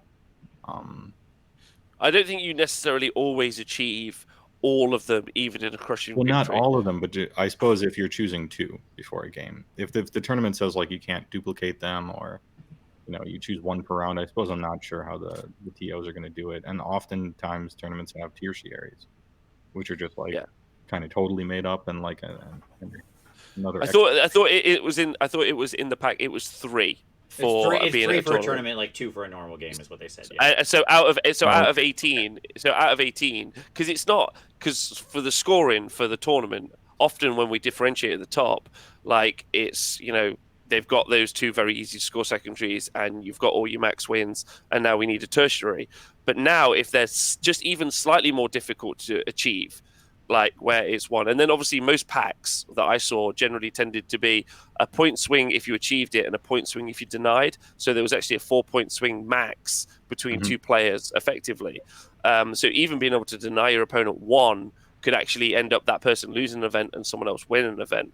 So I like that level of granularity, especially when it comes to 3, because I agree with you. Some of them are achieve, but some of them are like, actually, maybe that might not be the easiest thing to do. Yeah, and maybe you just, turn 4, you're like, I've definitely lost, but I'm going to throw my whole army away and keep this character alive and not let them win. Like that's that 3rd tertiary that might cost them the tournament. And there's and the other, I wish there was more to do, or I wish there was less of a spite option there, though, where it's like you can't win anymore, but you can stop your opponent from getting an auxiliary that otherwise doesn't matter, but just hurts his results at the end. Yeah, war's spiteful. Like, I'm into it. So. Yeah, I mean, I'm playing dudes who eat people and livestock and everything, so I should really roleplay more, but... So here's my ultimate pushback on why I'm not a fan of these. So one, there's not a lot of win for losing. Right. Okay. So you made the reference to the allusion to schemes in Malifaux. Schemes in Malifaux are so well designed because they oftentimes have orthogonal purposes where you can win for losing. Do you understand what I mean by that, Rob? I don't mean losing the game overall. Okay. Yeah. I mean like sacrificing things. Sacrificing your heroes, your units, your position, your anything. You can win when you lose. You score them by losing stuff. There's not a lot of that in here. This is mostly like, do more winning to your opponent and you get more of this stuff. Kill their hero, kill their unit, kill their thing, be in their territory, you know, whatever. Make them fail battle shock, right? Whereas, like, having the consequence of these things when they're well written is that they psychologically buoy people who are doing poorly. Okay? And when so many of these are contingent on you being able to effectively achieve your ends already, what you're doing with your army, there aren't a lot of these that you're going to be able to do that with. That's number one. Number two, I don't like that you have to take 3 of them. It's too many to keep track of. I really don't. That's too much junk for me to be worrying about. You should have a secondary. It's one thing you're trying to do. Okay? Well, this is actually your fault. Not your fault directly, but it's America's fault because of the ITC. Like, this is what we're currently looking at, I think. I think there's some parity that we're looking at now, especially with current 40K, in 9th edition in the triple secondary pick. And I think that we're going to see that parity brought across system. I actually think that these are the setups for where we get our version of their secondaries in the next edition of the game. Like, I feel that that's where it is. So I agree, but I do fundamentally agree with you that they often win more. And so I haven't shied away from that. I just think it's a step in the right direction, which is good, maybe. Sure. I mean, my final thing I'll say is, like, and yes, I'm super biased in here. Okay, like, I am well beyond biased. Okay, but the schemes that, you know, NashCon uses that I created with Tom and Tyler Emerson are still doing a better job of being secondary deciders in the way they're implemented there than anything in here is doing. And the fact that those are one, that you draw from a random hand that you don't get to pick, you know, that you get a random grip of 6 or 7, you have to use 5 over the course of the game, you can't double up, and that they're hidden. And David's pack is only rewarding you for achieving it. There's nothing about denial, okay? You can try to figure out what they're doing and deny them based on if you're smart, you know the schemes. But I like them much better as a hidden thing that you're trying to do that your opponent's not necessarily aware of, rather than a thing that's out there. Like, in my head, and this goes to what you talked about earlier, because all of these are like revealed at the start of the game. You know, you set them down and say, I'm doing this, I'm doing this, I'm doing this. So, like, the idea that I'm trying to deny my opponent, so I'm trying to focus on whatever is going on in my army, all of my rules, worry about 6 objectives, which are now, you know, most of these are like 5, 6 objectives. Okay? Worrying about what their army's doing, what they're trying to achieve. I'm trying to remember my 3 auxiliaries that I'm trying to accomplish, and I'm trying to focus on denying them their 3. Like, that's just too much stuff. It's just too much stuff to be thinking about. Okay? Like, that's the kind of thing that makes people have a bad time at tournaments, because they're like, why didn't... I would just like to play Warhammer. Okay? Like, well, can I just play this game? How would you feel about, because this is something actually, so for the Super Series, I actually wrote a bunch of secondaries before these came in because they weren't very good. And so I had obliquous, like, secondaries that applied in every round, in every match. So they were just the same secondaries every time. Kind of like the old school 40K missions, like old school, if you know, like First Strike, Slay the Warlord, that sort of thing. Because I actually think that, like, consistent secondaries that you play every game, so they aren't different every round, might help with that bookkeeping. And also add a level of, like, I think, tactics, which is also something else that you can play for, right? Sure. They're not you know, your Malifaux kind of point doesn't really get fixed. Not fixed, but if I'm still having to, if the problem is that I'm having to learn loads of different secondaries, it's not overly helpful for new players, and it's a bit like convoluted. That doesn't really get fixed by having better secondaries. That still is a lot of secondaries to learn. But if you have the same set of secondaries which play every game all the time, then that works quite nicely, which is what MoComp used to be. And I really enjoyed that. I was always like, I am definitely going to kill that unit, and you're definitely not going to kill this unit. And it was just a really fun, like, thing that I played every round. But sorry, I wasn't trying to derail you. No, it's okay. Do you know what my answer is? Oh. I have a quick answer for you. Let me answer Rob. Yeah. Joe. My answer is that is still the suboptimal implementation of that thing. If you're going to have them be static in the way you're describing, okay, then what I would rather see them as is a static secondary on each scenario. Different secondaries. Not one. Like in scenario A. So here's an easy way to explain it, okay? Let's imagine, and it should run counterplay in some way to the general thematic elements that scenario is pulling toward. For example, let's imagine a scenario that favors you being back in your line in your area and being defensive. Okay, there are several scenarios that sort of work that way, right? Scorched Earth and Better Part of Valor both sort of pull you back to your line and being defensive, right? The secondary that I would put on that mission is a first strike type mission, getting across and hitting them hard, hitting them first. Okay? Wherein now I'm actually influencing list building in a way that is real because it's in that scenario. And if that thing ends up in packs, I have to account for the fact that I need to be able to play both of those strategies at once to get my maximum points. Okay? You get what I'm saying there? That feels like love it. That feels like a stronger implementation when they're a bespoke design scenario to scenario, as opposed to just these are 5 generic things. Because the problem is they're so generic when you have to implement them like that they end up being like, okay, well, it's not doing the same lifting. Good point. You mean like secondaries should be push and pull? Yes. And a lot of these secondaries feel push and push. Right. Because they kind of have to be if they're generic. Yes. That is a good point. Great point. And I actually think, again, looking towards the future, that's what they're doing. They seem to be trying to attempt to do with 40k, which is maybe a good nod for what we might be getting, or what some of these. I don't know. It's better than it was. That's the best I've got. That I have no disagreement with. Yeah, that's perfectly fair. We're all on that page. Yes. And for the complexity thing, for your esports series, that's not necessarily a bad thing because the players are probably supposed to be of a caliber where they can deal with that. But then, it's also kind of a bad thing because you have to get the audience to be able to follow it. Yeah, I think it's less involved. I mean, I don't know if anyone ever read the pack for the 40k WTC, which involved both secondaries, tertiaries, and rounded scoring on randomly drawn cards. I felt like I needed a degree just to read the pack. And I was like, and I get it. Yeah, I get it. That's the World Team Championships for 40k, so it's complicated. And I'm like, okay. But translatable out to an audience, I think definitely so. And I also think that's a problem for new players, which is also a good way of talking about the audience sometimes. Is new players.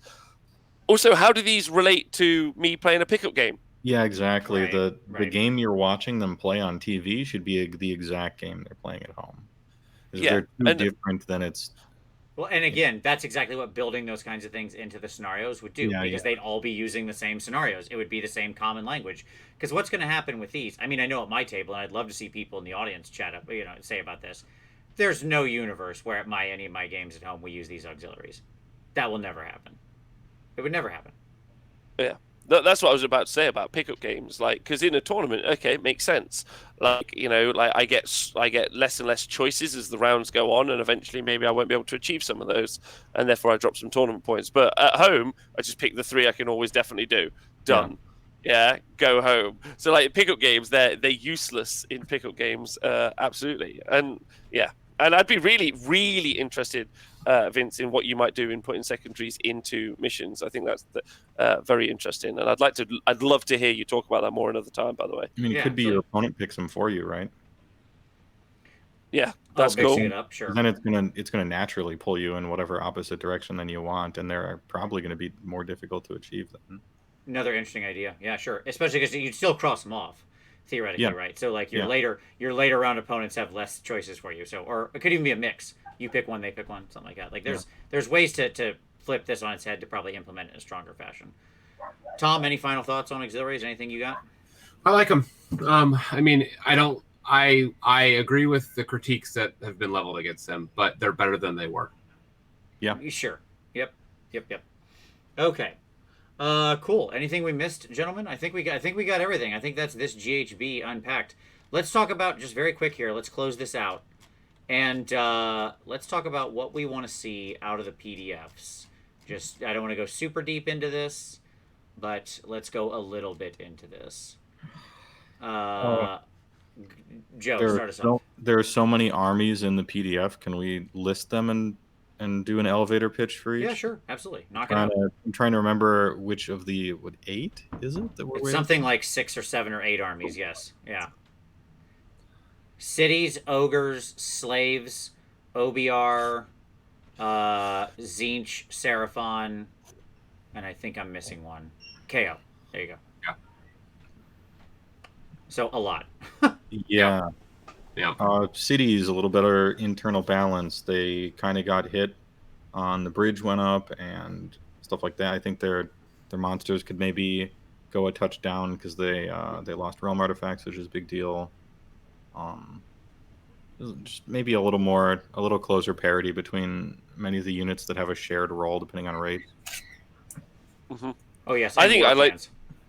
Sorry, go ahead, Rob. Just because I'm just going to go pie in the sky on every suggestion. Sure. I'd like to see some like real cross pollination of like synergy. So like, well, not cross pollination, actually really tied in specific. So the opposite of what I said. Sorry. So I want the unit of Eternal Guard to work very well with other Wood Elf units specifically and become crazy good next to each other, and then so that their points kind of offset that because they suck. Because you can't make them all, because like Phoenix Guard are good. Yeah, yep. So you have to make them like Phoenix Guard or cheap, and therefore useless sort of thing. And I'm like, don't do that. Just make it so that like these two units in combination with each other get really strong, and you kill one half of those two units, and then it kind of falls apart. Just do that, and then just do that with all the little subgroups inside the Cities of Sigmar. Yeah, you're saying establish a bunch of like true power pairs. Yeah, effectively, and then throw them into the different. That's what I want to see, and that requires a significant volume of rewrites, which we're not going to get. But that would be fun. I think that would make it seem a little bit more interesting inside, right? It would be really cool if they did rewrites for Cities of Sigmar, because there's a lot of slam dunks and cool opportunities there. But they won't. Tom, what's your hot pick? We'll do a couple rounds. Sure. He's deep in thought. He's formulating. This is going to be big. He's trying to decide if he wants to talk about KO first or not, is what's going to happen here. All right, chat, buckle up. This is going to be deep. I think KO is really good. Okay. I'm gonna come around and say that. I think that, and I think part of it is because of the evolving meta. Sure. If the leak points are to be true, it looks like they're looking at some pretty drastic like point decreases. Mm-hmm. Enjoy those while they last. Yep. Which most of the year won't have any events, so they won't. And yeah, that's what I'm gonna say. Like, I think that my hot pick is that I think KO is gonna do really well in the New World. Yep. But especially with their points down, they're already on a strong foot. Yep. And then like with the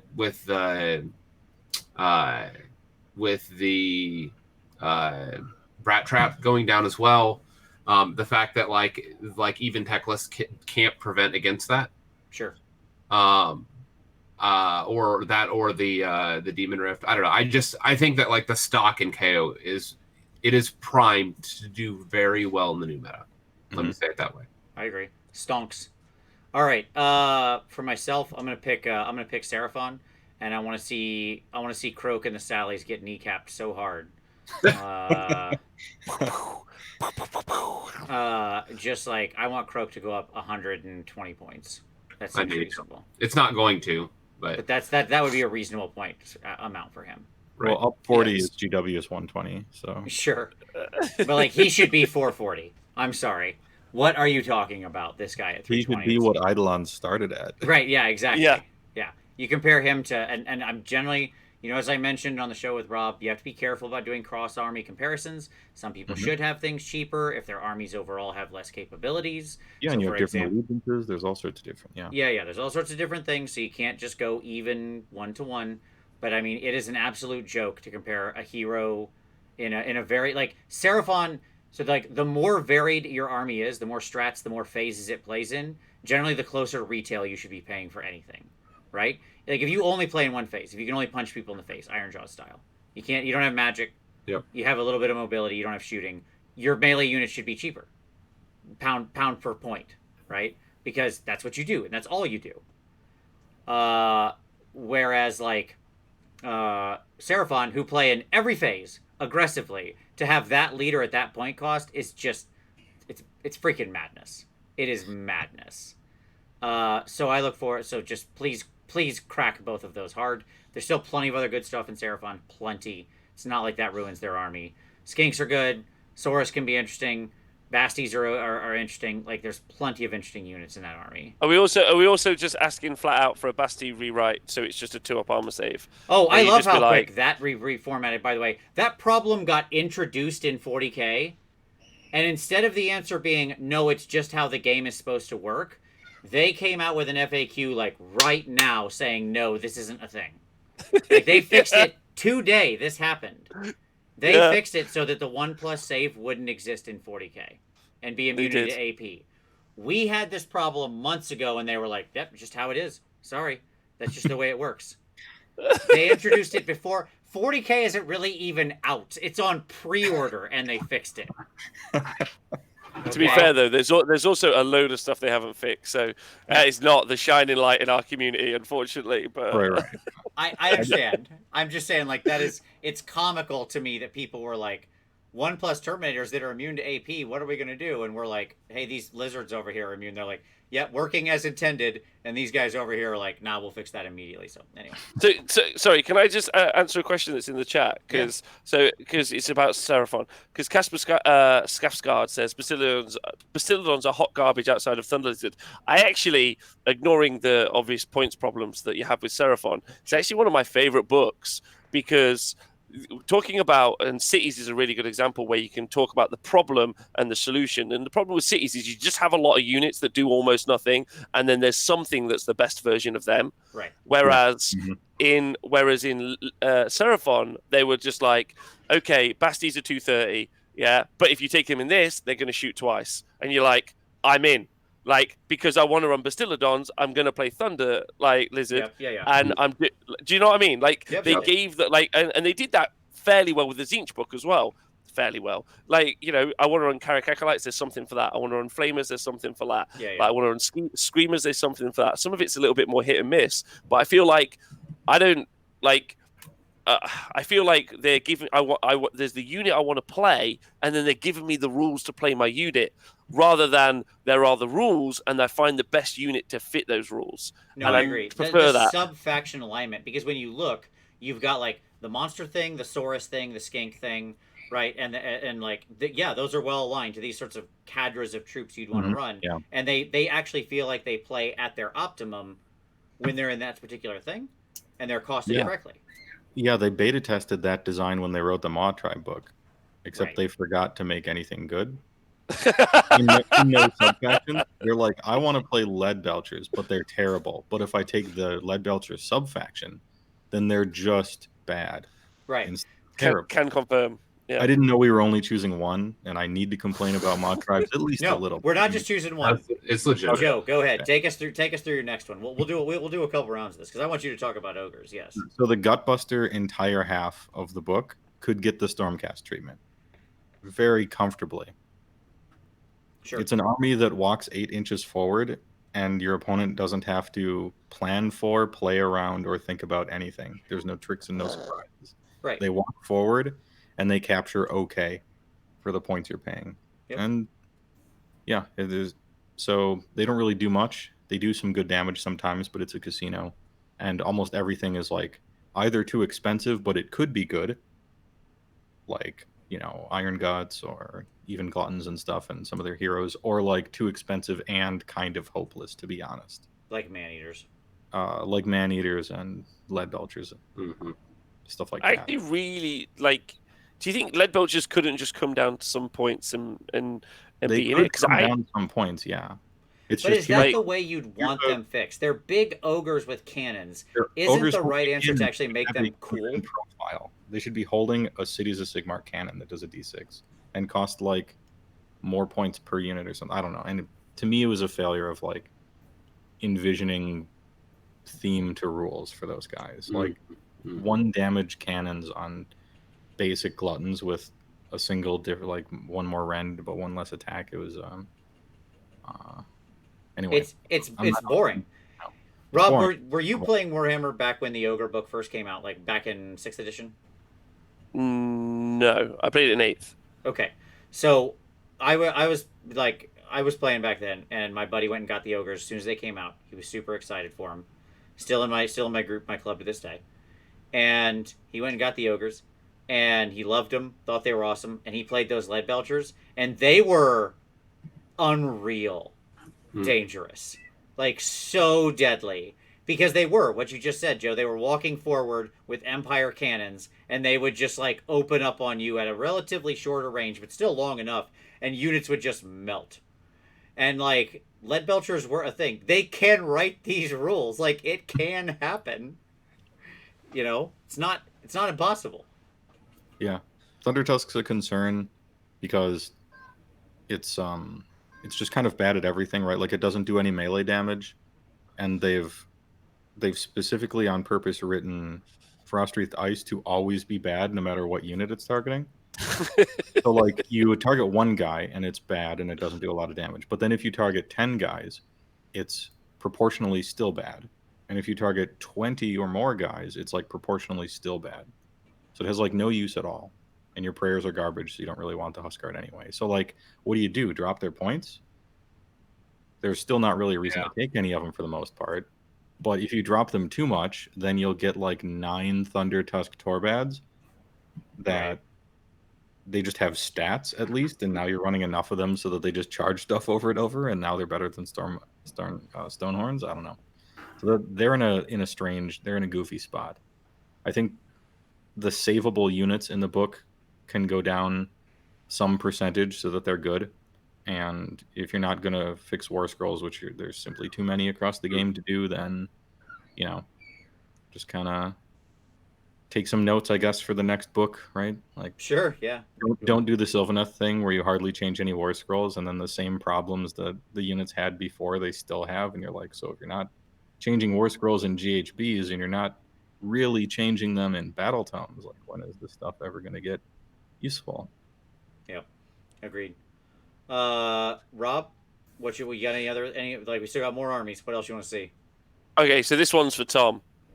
So I would like to see reasonable changes for Flamers, because I agree, obviously, and Pink Horrors agreed.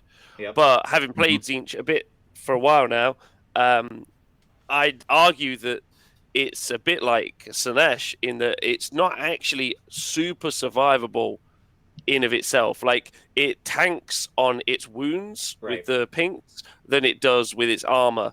Like, and there are some fast units ish, you know, Skyfire's still fast, etc. But, like, they don't actually ever overly deliver a knockout punch. They don't really have the Frostlord on Stonehorn. Like, they got spells that they got to try and cast, and I don't actually agree that the Lord of Change is in that Magic Dom category. It's a 2-cast wizard that still rolls. Like, it's not up there really. Rolling the cast. I know. What a chump. I understand he's only a 2-cast wizard. He is. Yeah. How much is the Lord of Change right now? 380. 380. Okay. Like, in my book, first of all, again, hilarious. 60 points more expensive than Croak. Just the funniest thing in the universe. Just continues to be completely obnoxious. But at any rate, he's in there because, but as I explained it, he's like the husband who wants to experiment as a spell dom. He's got, like, some fuzzy handcuffs in the nightstand right beside the bed, right? He's there because he can still be potent. Because he can move the dice up, he can get the bonuses a little bit. You're right. He's kind of actually in a middle territory between, like, the garbage casters and the spell doms. He's sort of like the bottom of that upper tier. Yeah, he can still get it up. Yeah, but like, there's a lot of counterplay against Lord Change. Obviously, ignoring the portal, which, FYI, my FAQ pick would be the portal is banned. That would be my FAQ pick PDF. But like, just banned. Stop trying to fix it. Just ban the Umbral spell portal banned. Oh, okay. Just get it out. Done. No, like listen. Everyone goes, what if I spell portal? It should be gone. But yeah, sorry. Anyway, so my point is, Tom, because like I know, and I know you, Vince, as well. Like bothered by the flamers. I recognise the flamers are good, but actually, when you start to talk about the output from Tzeentch, yeah, where does the output come from if you take flamers away? Like if you nuke them into the ground, like with Seraphon, if you take out Croak and you take out the Salamanders, they've got a range of options that they can still look at. But when you start looking at Tzeentch, actually, it's not an overly wide book. They've got a lot of stuff that's meh. Like, and a lot of stuff that requires rolling. It doesn't have. I mean, I was trying for a while with Host Arcanum and the Sharks, but you just don't come up against monsters and wizards, and you're like, okay, well, I guess I lose today. Like, it's so. I recognize that there needs to be a change in Tzeentch, but actually, I'd like to, as much as I'd like to see the hit to flamers, and I would like to see it. It doesn't have to be too severe. I'd also like to see maybe some points drops on some other units that also Gaunt Summoner can just summon blues. Agreed. Easy. Yeah. Easy. Yeah. Sure. Yeah. Gaunt Summoner can just summon blues. No problem there. So do you know what I mean? I think Tzeentch is actually much more susceptible to just getting nuked more than we maybe realize. No, I'm with that. Yeah, that's important. Can I? Yeah, go ahead. Like, I think that actually Tzeentch, like, finds correction very easy, like with a very small change. Okay. And I think that correction is in how pinks function. Okay. I think if you tweak that, I think you could still leave flamers as aggressive. Okay. And I know that a lot of people, I've trotted this out, I think, in a couple different environments, but I think they're fragile, though, right? The flamers, they're fragile. They are fragile. They are, and I acknowledge that. I think the real fix is that, like, you just shouldn't be able to bog. Like, if it were me, this is how I would fix it. You change the restore mechanic on pinks. Anytime you replace models to a unit, you replace to the weakest model type. Yes. Okay, so instead of replacing models, replacing pinks, it always replaces like brims if you have brims. If you don't have brims and only blues, it replaces blues. If you only have pinks, it replaces pinks. So what that would do is that it would immediately flip out the, like, every model 1 wound restored restores like 5 wounds. Yeah. Right. And I would even consider, they would never do this for lore purposes, but if they went to 1 pink goes to 1 blue, to 1 brim, it would fix the problem completely. Because it'd be a 30 wound unit instead of a 50 wound unit. Yep, a 30 wound spellcaster unit with range for 200 points. Yeah, I mean, I think that I agree. Flamers need a points adjustment up, although it doesn't need to be like the end of the world. I'm not croaking the Sallies on them. Right. Okay. Right. Agreed. But I think other things need to come down, because what I don't want is the Skaven syndrome here, right? Where we only look at the stuff that's broken and actually just focus all of our attention on that, not recognizing that there's other stuff in the book that's overcosted. Right. Like Zangor, like most of the Zangor stuff could probably have some points adjustments. Yeah, like, do a comparison. Like, sit down and look at the numbers of, like, what you get for 200 points. Right. Between Arcanites, Zangor, and pinks. Right. And it's simply silly. There's just no purpose to take anything but pinks, yes. Right.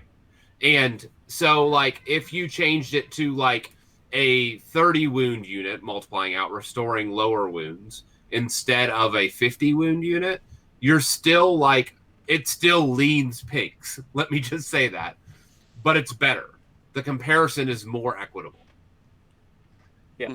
Yeah. And you always want to avoid there might be an army that's legitimately problematic or whatever, but you don't want to just explode them and now they're terrible. Right. Because you didn't really realize it before because you didn't think about it, but actually it was a rickety house built on the foundation of like 1 unit that was probably too good. And when that's gone, it's actually just a huge dump. And that's good, And that's honestly what I feel Tzeentch is, because like they've got a lot of stuff in the same roles, and those flamers almost needed for the range poke in some cases, because the other damage that you get in spellcasting comes if your opponent ever moved in range the turn before, you hope. But anyway, but I recognize there needs to be a change, and I do think there needs to be one. It's fine to be really good at something. That's okay. Right. It's the reason I want to see Skyfires come back down in points, because it's okay to have a good unit that's like kind of scary at range. Like, I wish we had more intra-army points differences when they have a different name. Right. Like, for instance, I want Enlightened on Discs and BOC to be like 100% back to how they used to be. But I don't want to give Tzeentch that. You know what I mean? Yeah. And if they're being called something different now, I think we can...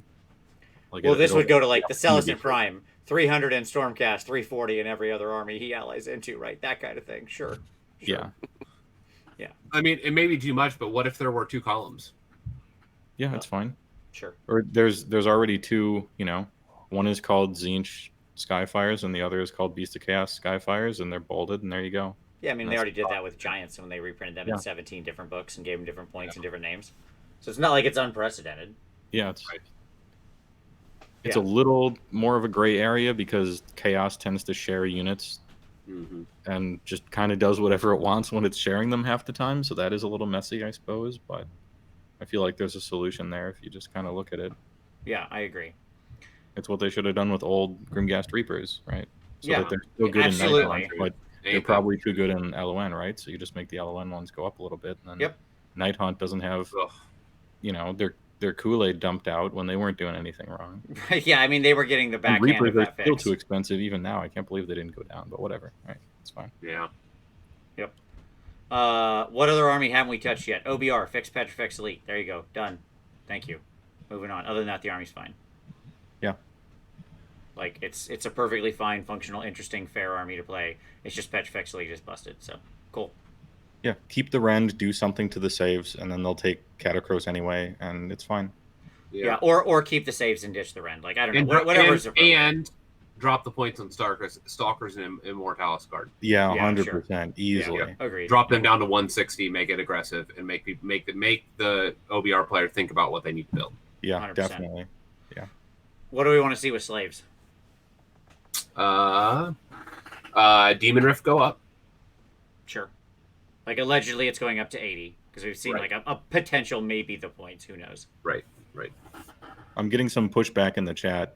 Yes, of course, Petrifex is actually fine, but enough people have complained about it that you have to bow to popular pressure and do something that it's just, you have to do something that seems like it does something to the average person who's wrong already, but doesn't actually do anything so that everyone's happy. Yeah, I mean, it's an internal parity thing. I think it is legit too good. Anytime you get, so this is kind of, you know, how Magic looks at balance.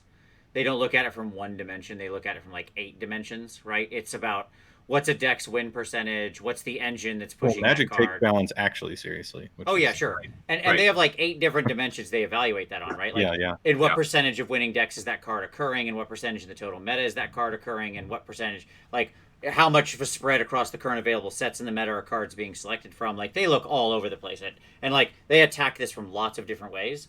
And one of the sort of red flags to them is when a single card shows up too much. Right. It's also when a deck has a 55% win chance. Yeah, sure. Then it's like way too high and things get banned. Yes, yeah, which is fine. They specifically quoted that number. Imagine armies getting banned at 55%. Yeah, I want to point out, Rob, that they in the June 1st Magic banning, they actually had somebody quote with the guy who wrote it, which is like Ian Duke or somebody, I think.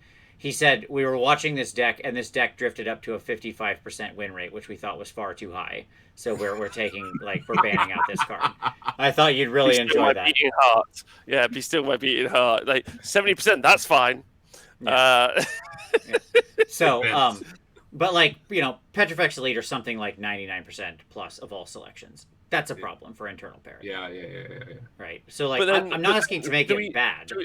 I'm asking to make it on balance a choice. I think they're still a good army.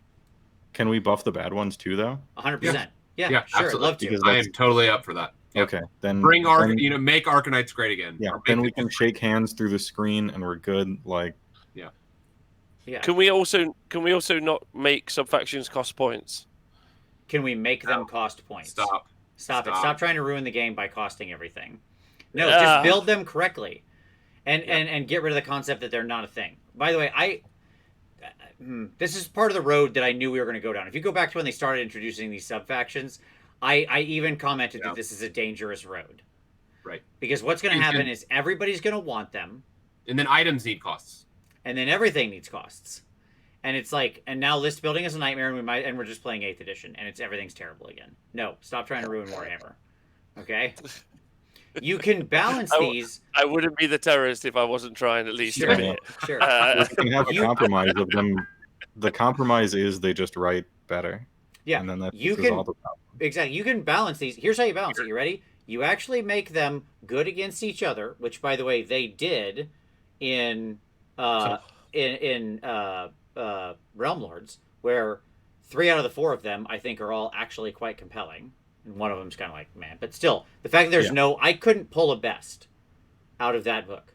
I mean, people CR can say they think Sayer is really good or the best, or the caster one is really like I don't know. The point is there are 3 that are compelling. Which ones? I'll guarantee you something with LRL. You're not going to see a 99% selection on them. Guarantee it. No, yeah. Because if you like cows, then you're taking America. Right. And if you don't, then you're probably not taking America. Like it's used exactly like that. Right. Same thing with Seraphon, by the way, for the reasons you said. Okay. Like no, I think Seraphon example is the example where you don't need points on the subfactions. What they do is they hardlock the units to be better in their own subfactions. Correct. And I think that's excellent. I would prefer that. Don't get me wrong. That's how they should be designed. And by the way, it's the same for LRL. To a point where they're like the Venari do better in this thing, the casters do better in this thing. Like they're very focused subfactions. Yeah, and so when you roll up to the army doing what they told you, which is just rule of cool everything, you're like, well, I wanted to play with these guys, and then this is the subfaction for those guys, and then you just do that, and then they're good. Yes. And also Mephisto's popping off in the chat because of course he is, because we're talking about patch effects. Yeah. But no, there doesn't have to be a best, and there won't be a 99% in LRL. There just won't. Like it's not the way that book's constructed. For the same reason, there's not a 99% in most of those books like that. But like when you get a Gristlegore or a Petrifex, that's when you get those things happening. Yeah. So like the other opportunity cost, by the way, is this: write really good base command traits and really good base artifacts, like compelling ones in your book, and you make that opportunity cost bigger. You understand what I'm saying? Yeah. Like if the base it wins, becomes you a can cost choose. because you're giving should I go Boulderhead? Well, I give up 0 good traits and 0 good artifacts, and I'm not even exaggerating. Well, I guess I'll take a subfaction, huh? Yeah, exactly. And so it's not a cost at all. Yeah. So if the subfactions are curtailed to certain units, relatively well balanced against each other, and have a real opportunity cost in the command trait and artifact thing, then you actually have real choices. Yeah. Maybe I'm wrong, Rob. I don't know. What do you think? Have I convinced you? Have I brought you over? No, my preference is that they do better. That's fair. It's a solid line. We can all agree on that. Yeah. And if they don't do better the first time, they can always PDF it. Always. I get PDF it. I guess I think we are the punishers. Like we whip ourselves, right? We're our own worst enemies in some cases, because I want loads of options. I want the Anvil of Apotheosis, and I don't just want it now. I want it to be like 1 billion times more combinations, and I want to do it all. Yeah. And I want that. But if they released a new book, it doesn't matter what it is. They release a new book, Chaos Dwarfs. Let's say they do Chaos Dwarfs, right? Like a PDF update. Yay! And now I've got 3 subfactions, and I'm like, what? Only 3? But that's all I need. Like, it's not a very big book. Like, I don't have a lot of models available to me. Like, and maybe they can only come up with 2 that are any good.